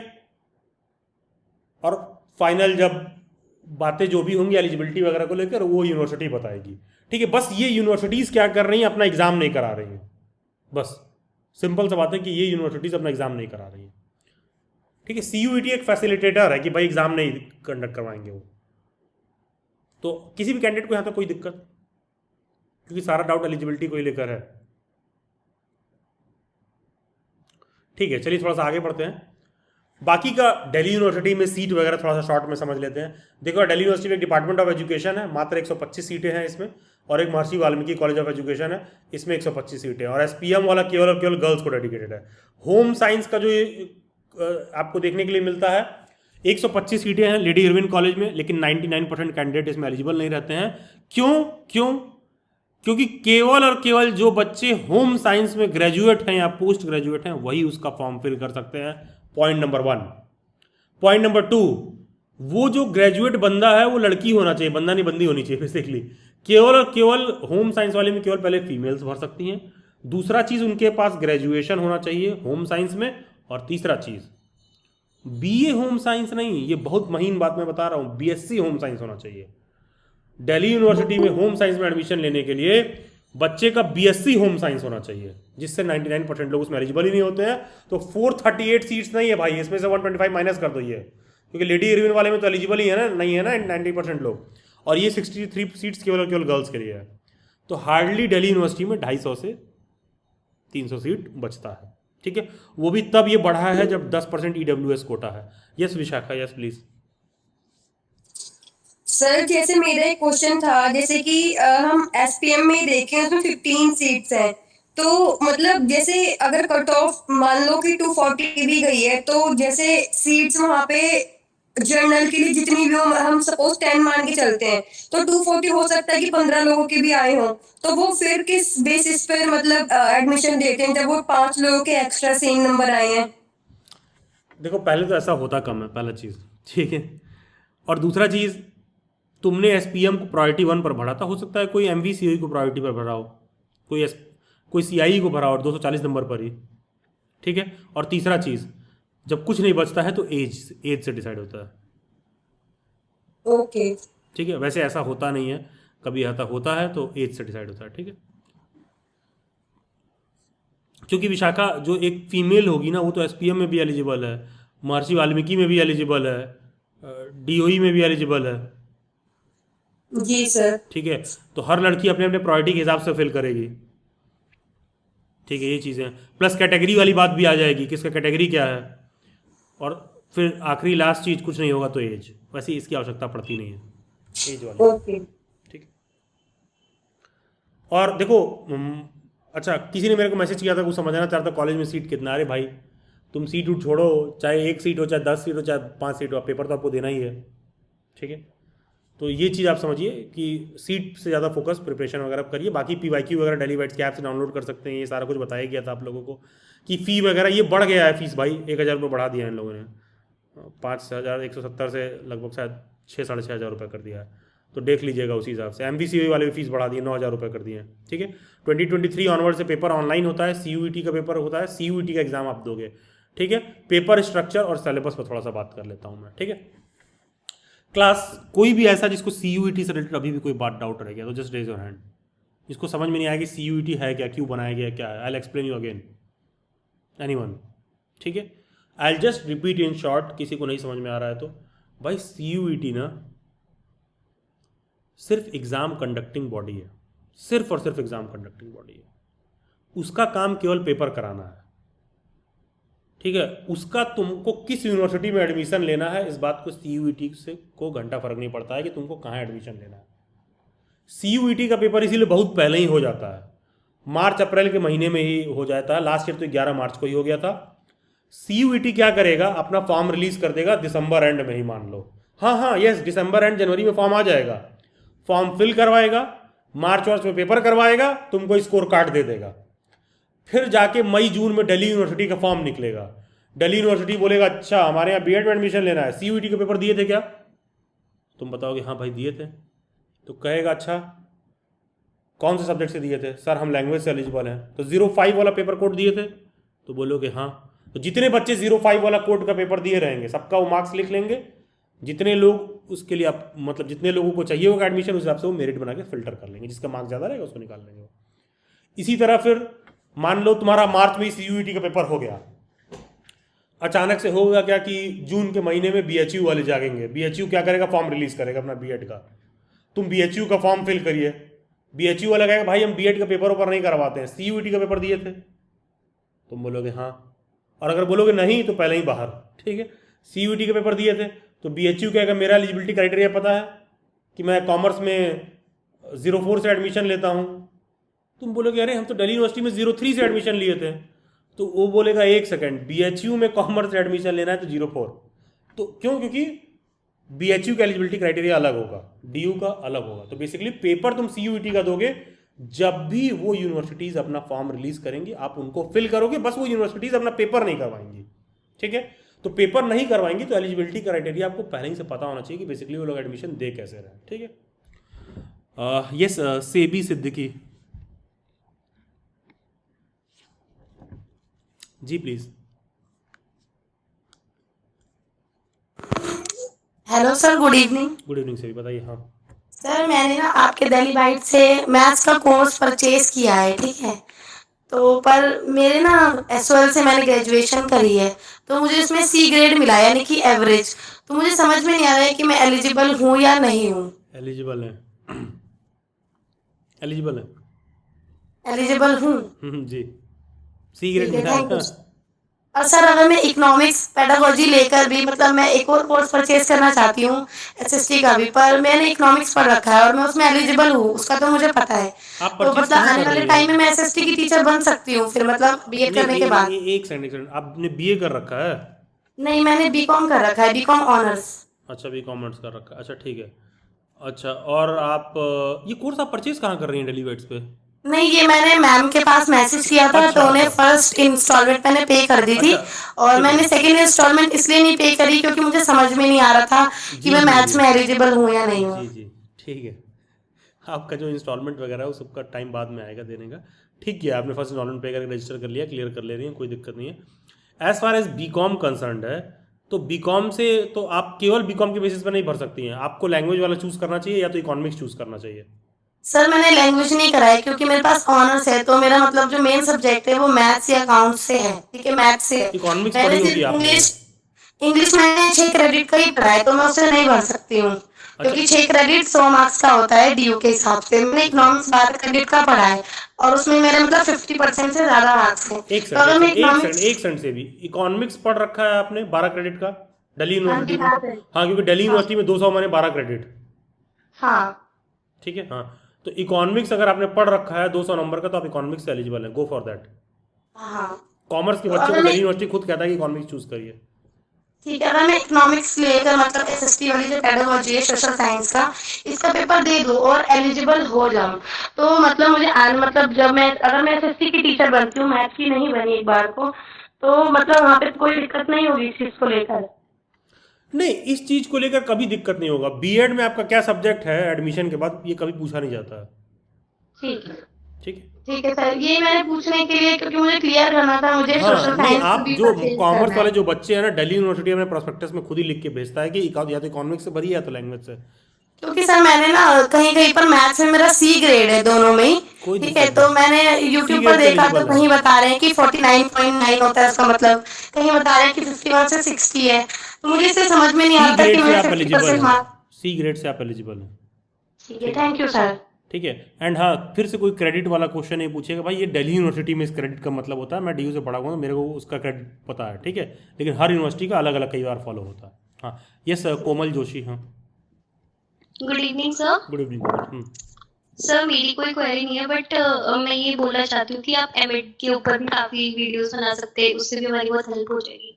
बहुत बहुत धन्यवाद इस शुभ सर सलाह क्योंकि के लिए। डेलीवाइट्स क्योंकि बीएड के लिए बहुत क्लियर कट इन्फॉर्मेशन हमें प्रोवाइड कर देता है ना। देखो कोमल, एमएड के लिए हम लोग बिल्कुल कर सकते हैं, एंड होता क्या है, सर जैसे कोई स्टूडेंट है जिसको पीएचडी इन एजुकेशन करना है, मैं तो समझ गया BEd then Komal. MEd then PhD in education करेगा। देखो कोमल, देखो, कभी आपको कोई एमएड से या पीएचडी इन एजुकेशन या एमए एजुकेशन से रिलेटेड कोई दिक्कत परेशानी होगा तो मेरे पास आप आ जाइएगा। ठीक है, जो भी आपको क्वेरी डाउट प्रॉब्लम होगा हर लेवल में सॉर्ट आउट कर दूंगा। पॉइंट 1। पॉइंट 2, हम लोग क्यों इसको नहीं कवर करते हैं? देखो कोमल, बच्चा ना बस बहुत दूर से देखता है इस बात को कि अच्छा ये क्यों नहीं कवर कर ले रहे हैं। होता क्या है ना, मुझे बहुत एक्टिवली इंगेज होना पड़ता है उन चीज़ों में। ठीक है, और मेरे लिए पॉसिबल नहीं होता है कि इतनी सारी डाइवर्सिटी वाली चीज़ों को एंटरटेन करें। जैसे कि यही बात मैं अगर यूट्यूब लाइव में समझा रहा होता तो उसका डेलीवेट से 2 पैसा भी मिल रहा होता, ज़्यादा लोग समझ भी रहे होते, मतलब ज़्यादा लोग क्या, ज़्यादा लोग देख भी रहे होते और ज़्यादा लोग सब्सक्राइब भी कर रहे होते। एक सिंपल सा मैं लॉजिक बता रहा हूँ, अगर सिर्फ उसी पे काम करना होता। अब यहाँ मैं बैठा के आपको समझा रहा हूँ, तो जंगल में मोर नाचा किसने देखा? ठीक है भाई, यहाँ तो पैसे 40 और लोग सर बैठे एक हैं, मेरा एक और इसीलिए क्वेश्चन हम था, लोग जैसे इसको नहीं काफी कवर करते हैं। हाँ सर जैसे काफी बच्चे दिल्ली से बीएड तो करना चाहते हैं और फीस भी बहुत कम है और क्वालिटी ऑफ एजुकेशन भी काफी टॉप नॉच है उधर पे, लेकिन वहाँ पे लिविंग कॉस्ट काफी ज्यादा हो जाता है, जिसकी सही वजह बात से है। बच्चा थोड़ा सा सोचता है उस बारे में। तो बीएचयू जाइए। तो उसको कैसे? हाँ सर बीएचयू में हॉस्टल्स वगैरह अलॉट हो जाते हैं ना। हाँ, तो बीएचयू में तो 3000 रुपये फीस है। हाँ ओके सर। तो बीएचयू जाइए, समाधान हर चीज़ का है, जिसके जो कर रहा है उसके लिए समाधान है। Okay sir, thank you. ठीक है, thank you Komal, and thank you इस सलाह के लिए कि एमएड कवर करना चाहिए। सर एक आध वीडियो बनाई थी, श्रावणी मैम ने बनाई थी, तो वो देखी थी वो मैंने। आरआई का कवर करती हैं, रीजनल इंस्टीट्यूट ऑफ एजुकेशन से रिलेटेड जो एमएड का है वो सारा कुछ वो कवर करती हैं। लेकिन जैसे हाँ। एमएड जो मेजर सेंट्रल यूनिवर्सिटीज़ है, मैं इसलिए इसको टच नहीं करता हूँ। I already have so much stuff on my platter to do, so I usually avoid taking all those things like MEd और ये वो सारा कुछ। ठीक है सर कोई भी इंफॉर्मेशन नहीं है एमएड के रिगार्डिंग, अगर आपका चैनल काफी अच्छा ग्रो भी हो रहा है तो आप कर सकते हैं। नो, बहुत बहुत धन्यवाद। मेरा चैनल अच्छा नहीं ग्रो हो रहा है, 10 फॉलोअर्स। सर मैं 1 साल से हूँ आपके चैनल में, पिछले मुझे तो काफी हाँ, अच्छी तो नहीं, इन्फॉर्मेशन इट्स मिलती नॉट, है। नहीं देखिए, आपको लोग, आप सभी लोगों के साथ एक चीज मैं शेयर करना चाहूँगा। देखो, since the time Daily Bytes is working and the quality of content we have given and the number of students like I have selected students that I have given, ठीक है, accordingly Daily Bytes is not growing, it's not doing good because of single reason, क्योंकि we don't make those like catchy shorts, इस साल से बंद होगा BEd, ये नहीं किया तो ध्यान नहीं देना, we don't do all that. ठीक है, तो हाँ, हमारे पास सभी फैकल्टीज क्वालिफाइड हैं ढंग के, अगर मैं करना भी चाहूँगा तो वो लोग कहेंगे sir but I really wish आपका चैनल अच्छा ग्रो करे। हाँ, thanks for that, looking forward. ठीक है, okay, thank you Komal. Then I will come to eligibility, I mean then I will come to syllabus. ठीक है, अब देखिए सिलेबस पर हम थोड़ा सा आ जाते हैं। देखिए भाई, जैसा कि बोला गया सबका पेपर कोड अलग है, तो भैया सबका सिलेबस भी अलग है। ठीक है, बहुत शॉर्ट में मैं सिलेबस को समझा दे रहा हूँ। तो आपको देखिए ये चीज़ देखिएगा, पहले ना पेपर में पार्ट ए भी आता था, ठीक है, पहले पेपर में पार्ट ए भी आता था, ये बंद हो गया। अब पेपर क्या होता है, 75 क्वेश्चन आते हैं, सभी कोई सा भी पेपर हो आपका 75 क्वेश्चन आपको पेपर में देखने के लिए मिलेंगे और 105 मिनट 105 मिनट मिलता है पेपर में, ठीक है। That goes for 1 hour 45 minutes, ठीक है, 1 आवर 45 मिनट्स। तो टोटल जो है पेपर में 105 मिनट मिलते हैं, 1 आवर 45 मिनट, पार्ट ए नहीं आता है। अब होता क्या है कि अब केवल और केवल 75 क्वेश्चन आते हैं। अब ये डिपेंड करता है कि आपका सब्जेक्ट क्या है। तो ये जो आपके स्क्रीन पर दिख रहा है, इसका आप चाहो तो स्क्रीनशॉट ले सकते हो। इसमें आपको सिलेबस का आइडिया मिल जाएगा कि बेसिकली आपको क्या कवर करना है। तो देखो मैं एक एक करके बता दे रहा हूँ।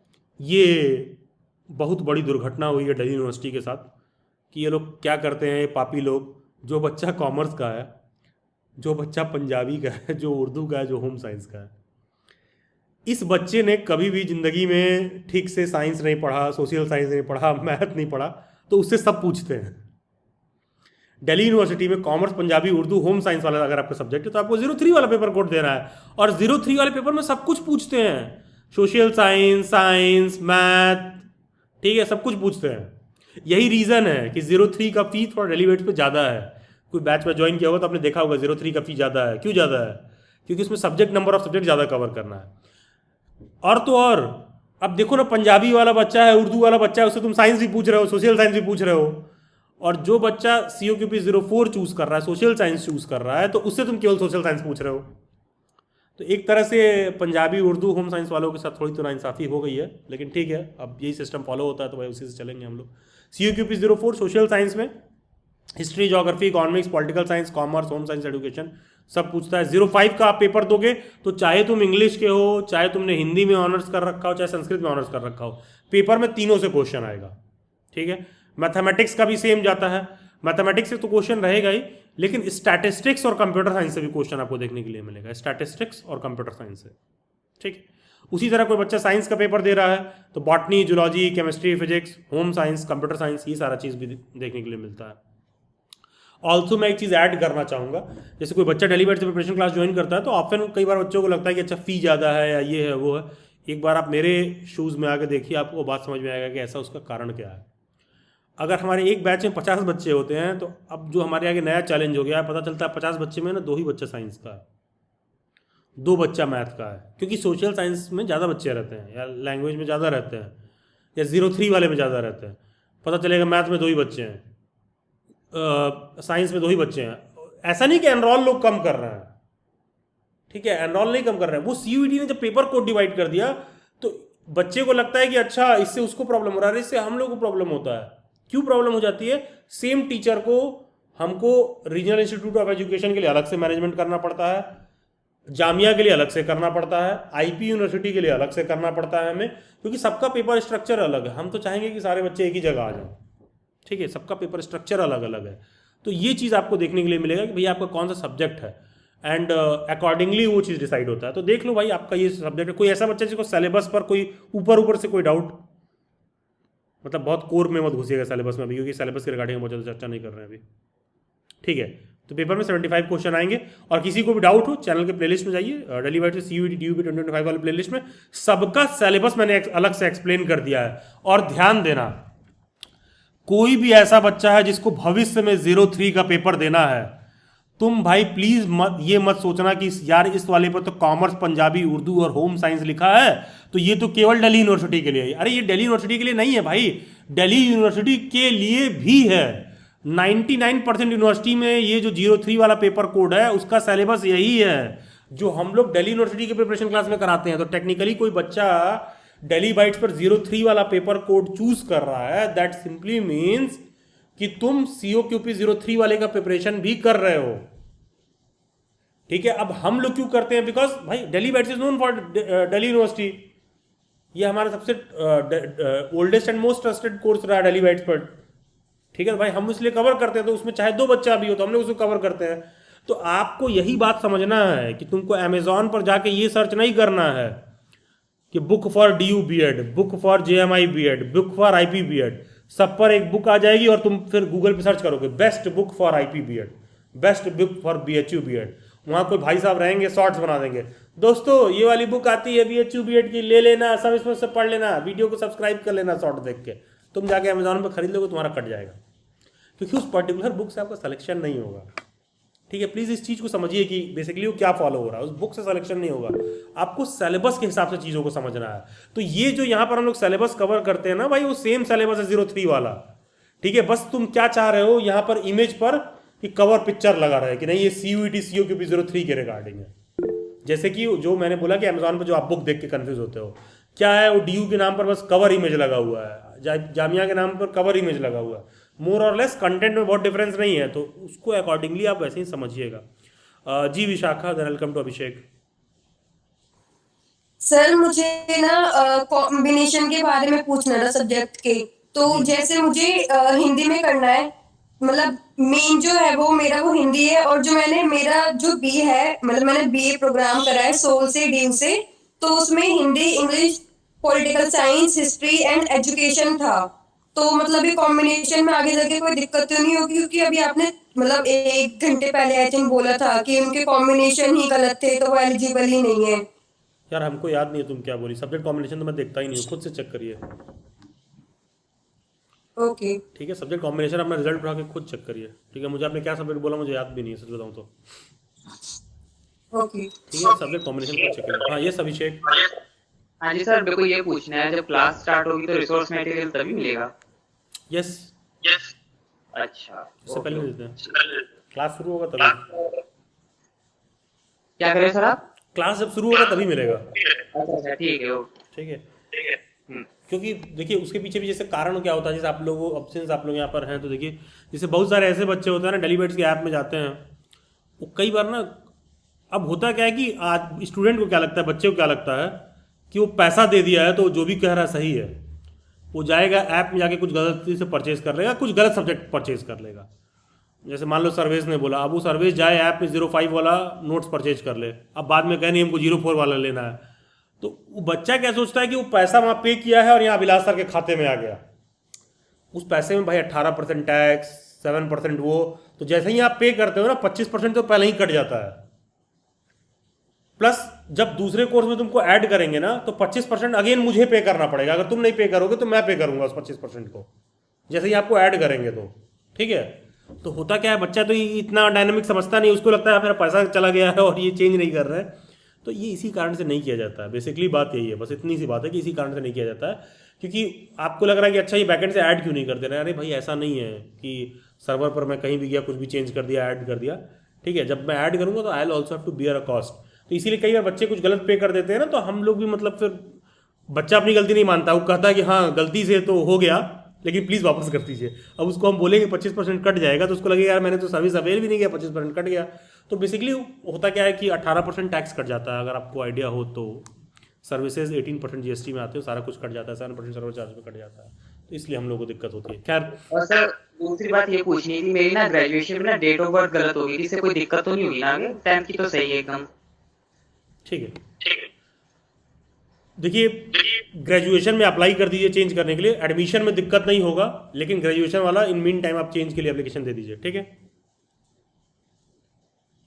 ठीक है, ओके। क्या कह रहे हो सर आप?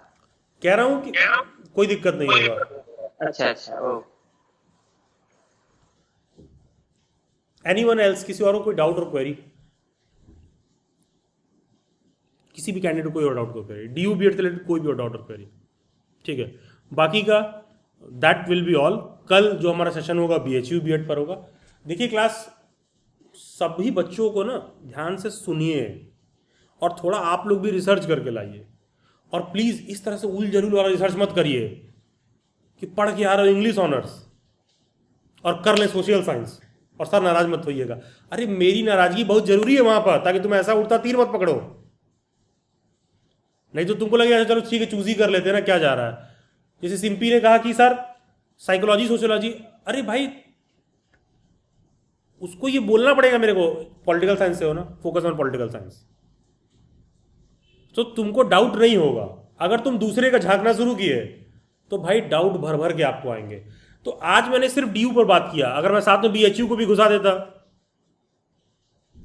ठीक है, क्योंकि अगर मैं 7 दिन लगातार सेशन कंडक्ट कर रहा हूँ तो भी मेरे को दुख इस बात का है कि नेट जेआरएफ वाले स्टूडेंट के साथ मैं कंडक्ट नहीं कर पाया सेशन, जॉब रेडी स्किल वाले के साथ कंडक्ट नहीं कर पाया मैं सेशन, उस 7 दिन में उनका शेड्यूल नहीं आ पाया क्योंकि मुझे BHU वालों को इंक्लूड करना पड़ा। तो अब जैसे मान लीजिए साथ में मैं इनको उसको भी इंक्लूड कर देता, लेकिन अगेन जब आप 3-4 बार सुनोगे समझोगे ना तभी तुमको खुद से क्लियर होगा कि यार ये सब्जेक्ट है और ये मेरे को पढ़ना है। ठीक है, जब तक आपको वो चीज़ क्लियर नहीं होगा तब तक मतलब सेल्फ से सिलेक्शन तभी मिलेगा। ये बेसिक बातें आपको समझ में आ जाएंगी। तो जब मैं तुमसे कहूँगा ना कि सभी कैंडिडेट को 03 का पेपर जरूर देना चाहिए तो तुमको समझ में आ जाएगा कि मुझे 03 का पेपर क्यों देना चाहिए, क्यों ये आदमी कह रहा है 03 का पेपर देना चाहिए। क्योंकि CUET का पेपर तो मार्च में ही हो जाएगा, मान के चल रहे हैं कि मार्च 2025 में हो जाएगा, तो मार्च में ही हो जाएगा। यूनिवर्सिटीज़ अपना फॉर्म रिलीज करेंगी अप्रैल में, मई में, जून में। तो बेहतर ये रहेगा कि अधिक से अधिक पेपर कोड दिए रहो ताकि जब वो फॉर्म रिलीज करें और कल को तुम्हारा कोई प्लान चेंज हो तो तुम प्लान के हिसाब से एडजस्ट कर पाओ। ठीक है, और एक चीज़ और, जिंदगी में होता क्या है, जब आप ग्रेजुएशन करके नए जगह एडमिशन लेने जाते हो या PG करके नए जगह एडमिशन लेने जाते हो तो ज़िंदगी का ग्राफ कुछ ऐसे चलता रहता है। 10 तक आए, आराम से पढ़े, फिर अगर स्कूल चेंज करना होगा तो कहाँ चेंज करें, फिर 11-12 पढ़े, 12 के बाद ग्रेजुएशन में फिर ग्राफ ऊपर नीचे होता है, फिर ग्रेजुएशन बहुत स्मूथ जाता है, फिर ग्रेजुएशन के बाद क्या करें, ग्राफ फिर ऊपर नीचे होता है, फिर क्या करें, B.Ed करें, PG करें, क्या करें, जितना दिन करोगे उतना दिन स्मूथ रहेगा, फिर ऊपर नीचे होगा। ये ऊपर नीचे मैं क्या कह रहा हूँ, जब ग्राफ ऊपर नीचे हो रहा है वो वहाँ पर एडमिशन कैसे लें, एलिजिबिलिटी क्राइटेरिया क्या होगा, 4 अलग अलग फॉर्म फिल करना पड़ेगा, खर्चा होगा, 4 अलग अलग प्रिपरेशन क्लास ज्वाइन करना पड़ेगा तो खर्चा होगा। ठीक है, ये चीज़ है। तो जैसे मान लो जब अलग अलग फॉर्म निकलेगा तो तुमको फिल करने से पहले तुमको लगेगा यार तुरंत में तुमको 1000 रुपये दिखेगा, तुम्हें ये नहीं समझ आएगा कि अच्छा यार अगर मिस हो गया तो मेरी क्या हालत होगी, क्योंकि 1 साल का ड्रॉप लग जाएगा। तो आपकी ज़िंदगी का मुझे लगता है कि 1 साल ज़्यादा कीमती है कंपेयर टू 1000 रुपये। जैसे तमाम ऐसे स्टूडेंट्स हैं कि जिन्होंने B.Ed में एडमिशन ले रखा है, वो पता है वो ऐसे यूनिवर्सिटी में एडमिशन ले रखे हैं जिसका वो कभी नाम ही नहीं सुने थे, वो डेली बैट से कहने पर ले रखे हैं। कल एक बच्चे का डेली बैट पे सीटेड क्वालिफाइड स्टूडेंट का फीडबैक रिलीज किया गया, तो मैं कमेंट में पढ़ रहा था, एक ने लिखा क्या था कि अगर आप लोग बच्चों से प्रिपरेशन स्ट्रेटजी पर ज़्यादा फोकस करवाएं तो अच्छा रहेगा, ना कि प्रिपरेशन क्लास पर। तो मैं क्या सोच रहा था कि अभी हमने तो कोई बच्चे को बोला ही नहीं। आपको पता है डेली बैट से किसी बच्चे का फीडबैक कराया जाता है तो बहुत लोग सोचते हैं कि ये लोग पहले ही बता देते हैं क्या बोलना नहीं बोलना। डेली बैट से कुछ नहीं बताया जाता है, किसी बच्चे से क्वालिफाइड वाले जाके बात कर लीजिएगा, डायरेक्ट सीधे ज्वाइन करता है, वहीं पर उसके सामने क्वेश्चन भी आता है कि क्या पूछ रहे हैं। मेरे को भी नहीं पता था कि शर्वानी मैम क्या पूछेंगी, वो जो बच्चा ज्वाइन करता है उसको भी नहीं पता रहता है। लेकिन अब सिंस है क्या, आपके दिमाग में बेईमानी है ना, तो दुनिया भी वैसे ही दिखती है। ठीक है, तो अब जैसे देखो यार, अच्छे खासे 90% प्लेटफॉर्म से सब करते हैं, लेकिन कोई सीटेट का बच्चा अगर हमारे यहाँ पढ़ के आया, वो कह रहा है कि हमको इनके क्लास में वो मिला था, तो उसको मैं मुंह पकड़ के रोक नहीं सकता, वो उसका फीडबैक है, वो चाहे जो कह रहा है।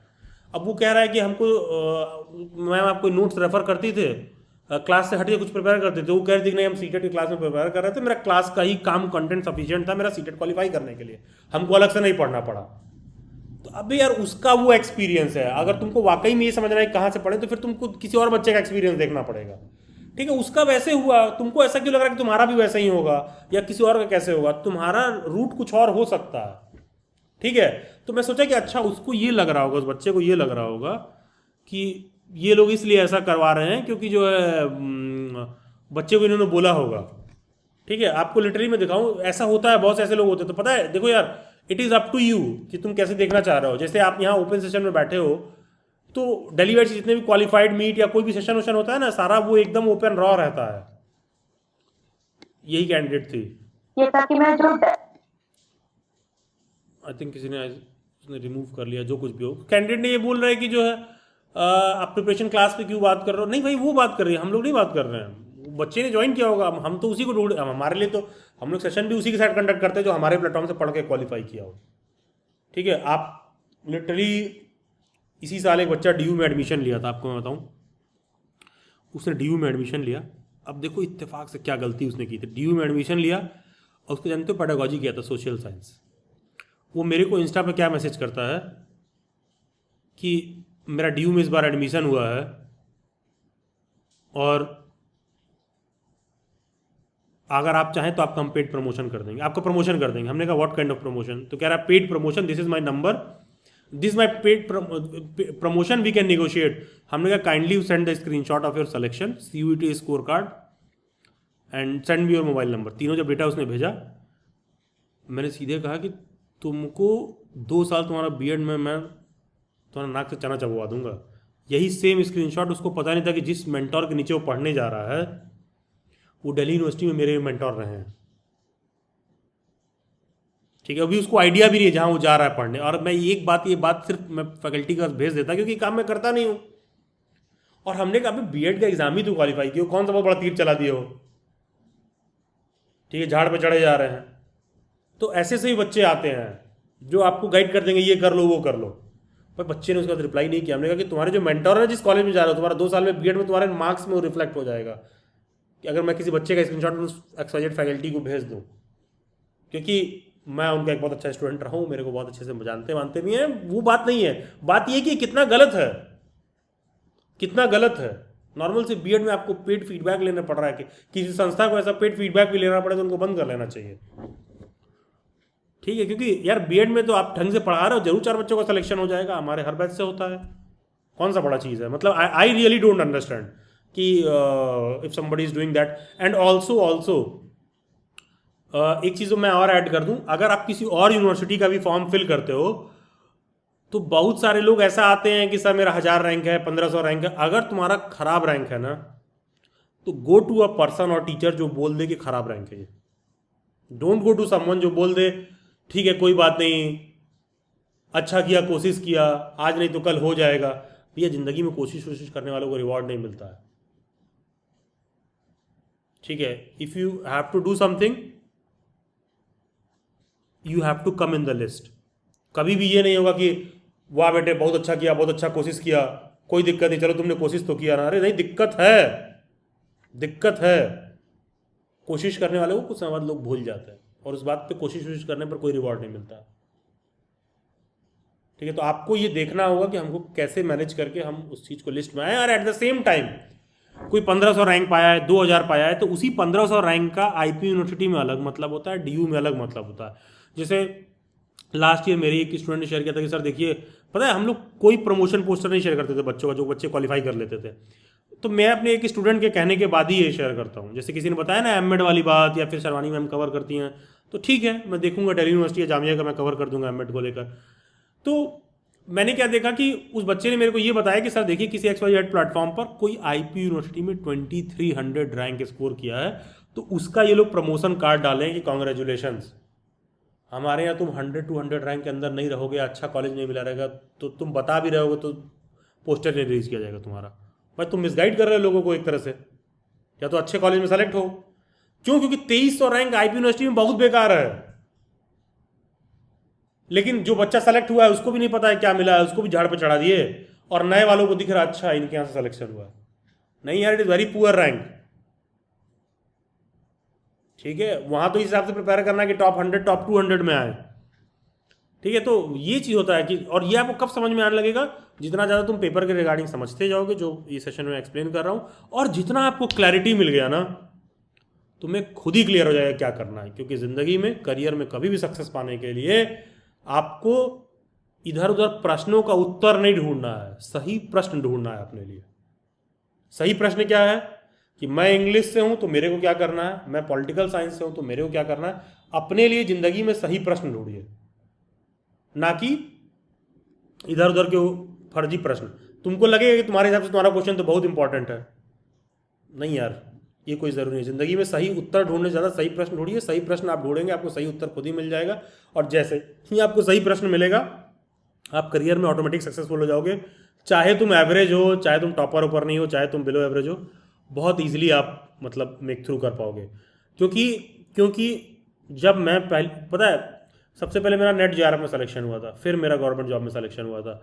तो जब मैं उसमें सेलेक्ट हुआ था तो मैं अपने आप से खुद से कई प्रश्न पूछता था कि क्या मेरे को यही पाना था, या सिर्फ मैं इसको इसलिए अच्छा मान रहा हूँ क्योंकि मेरे अगल बगल हर आदमी कह रहा है कि अच्छा है, स्टाइपेंड मिल जाएगा, इसमें हर महीने फिक्स सैलरी आते रहेगी। क्या वो सैलरी मेरे को सेटिस्फैक्शन दे रहा है? क्या वो चीज़ मेरे को कंप्लीट कर रहा है कि नहीं? ठीक है, आप ये चीज़ भी देखिए, ये देखना बहुत ज़रूरी है, क्या वो चीज़ मेरे को नया लर्निंग दे रहा है कि नहीं दे रहा है। ठीक है, अगर मतलब सही प्रश्न आप ढूंढोगे, नहीं तो होगा क्या, आप में से कितने लोग हैं जिन्होंने गवर्नमेंट जॉब कर रखे हैं? शायद ही कोई एक होगा, या गवर्नमेंट जॉब में आप हो, शायद ही कोई एक होगा। ठीक है, लेकिन हर बच्चे को पता, हाँ गवर्नमेंट जॉब अच्छा है। क्यों अच्छा है? तुमने किया है क्या? तुमने एक्सपीरियंस किया है क्या? क्योंकि तुमको बताया गया है वैसे ही। क्वाइट पॉसिबल कि जिंदगी में तुम इस हिसाब से मेहनत करोगे, तुमको कुछ उससे ऊंची चीज मिल जाए, तब तुम कह पाओगे यार वो अच्छा नहीं है।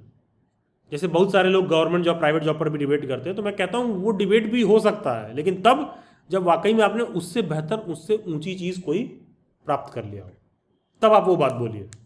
ठीक है, तो आपको सही क्वेश्चन ढूंढने की जरूरत है कि is it going to give me a satisfaction.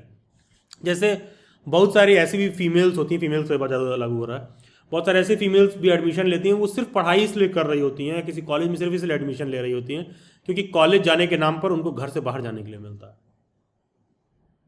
या इसी बहाने वो घूम लेती हैं। ठीक है, इसलिए उनको एडमिशन लेना होता है, वो घर पे नहीं रहना चाहती हैं। इसमें कुछ गलत नहीं है कि घर पे रहना, मैं ये नहीं कह रहा हूँ, मैं क्या कह रहा हूँ, एडमिशन का मोटो ये होता है। ठीक है, उसके नाम पर फिर बहुत सारा बैच और सारा कुछ ज्वाइन कर रहे हो, इधर उधर भटक रहे हो, फिर ये भी दिक्कत हो जाता है कि सर मेरे फैमिली वाले 1 लाख रुपए नहीं देंगे, 2 लाख रुपए नहीं देंगे।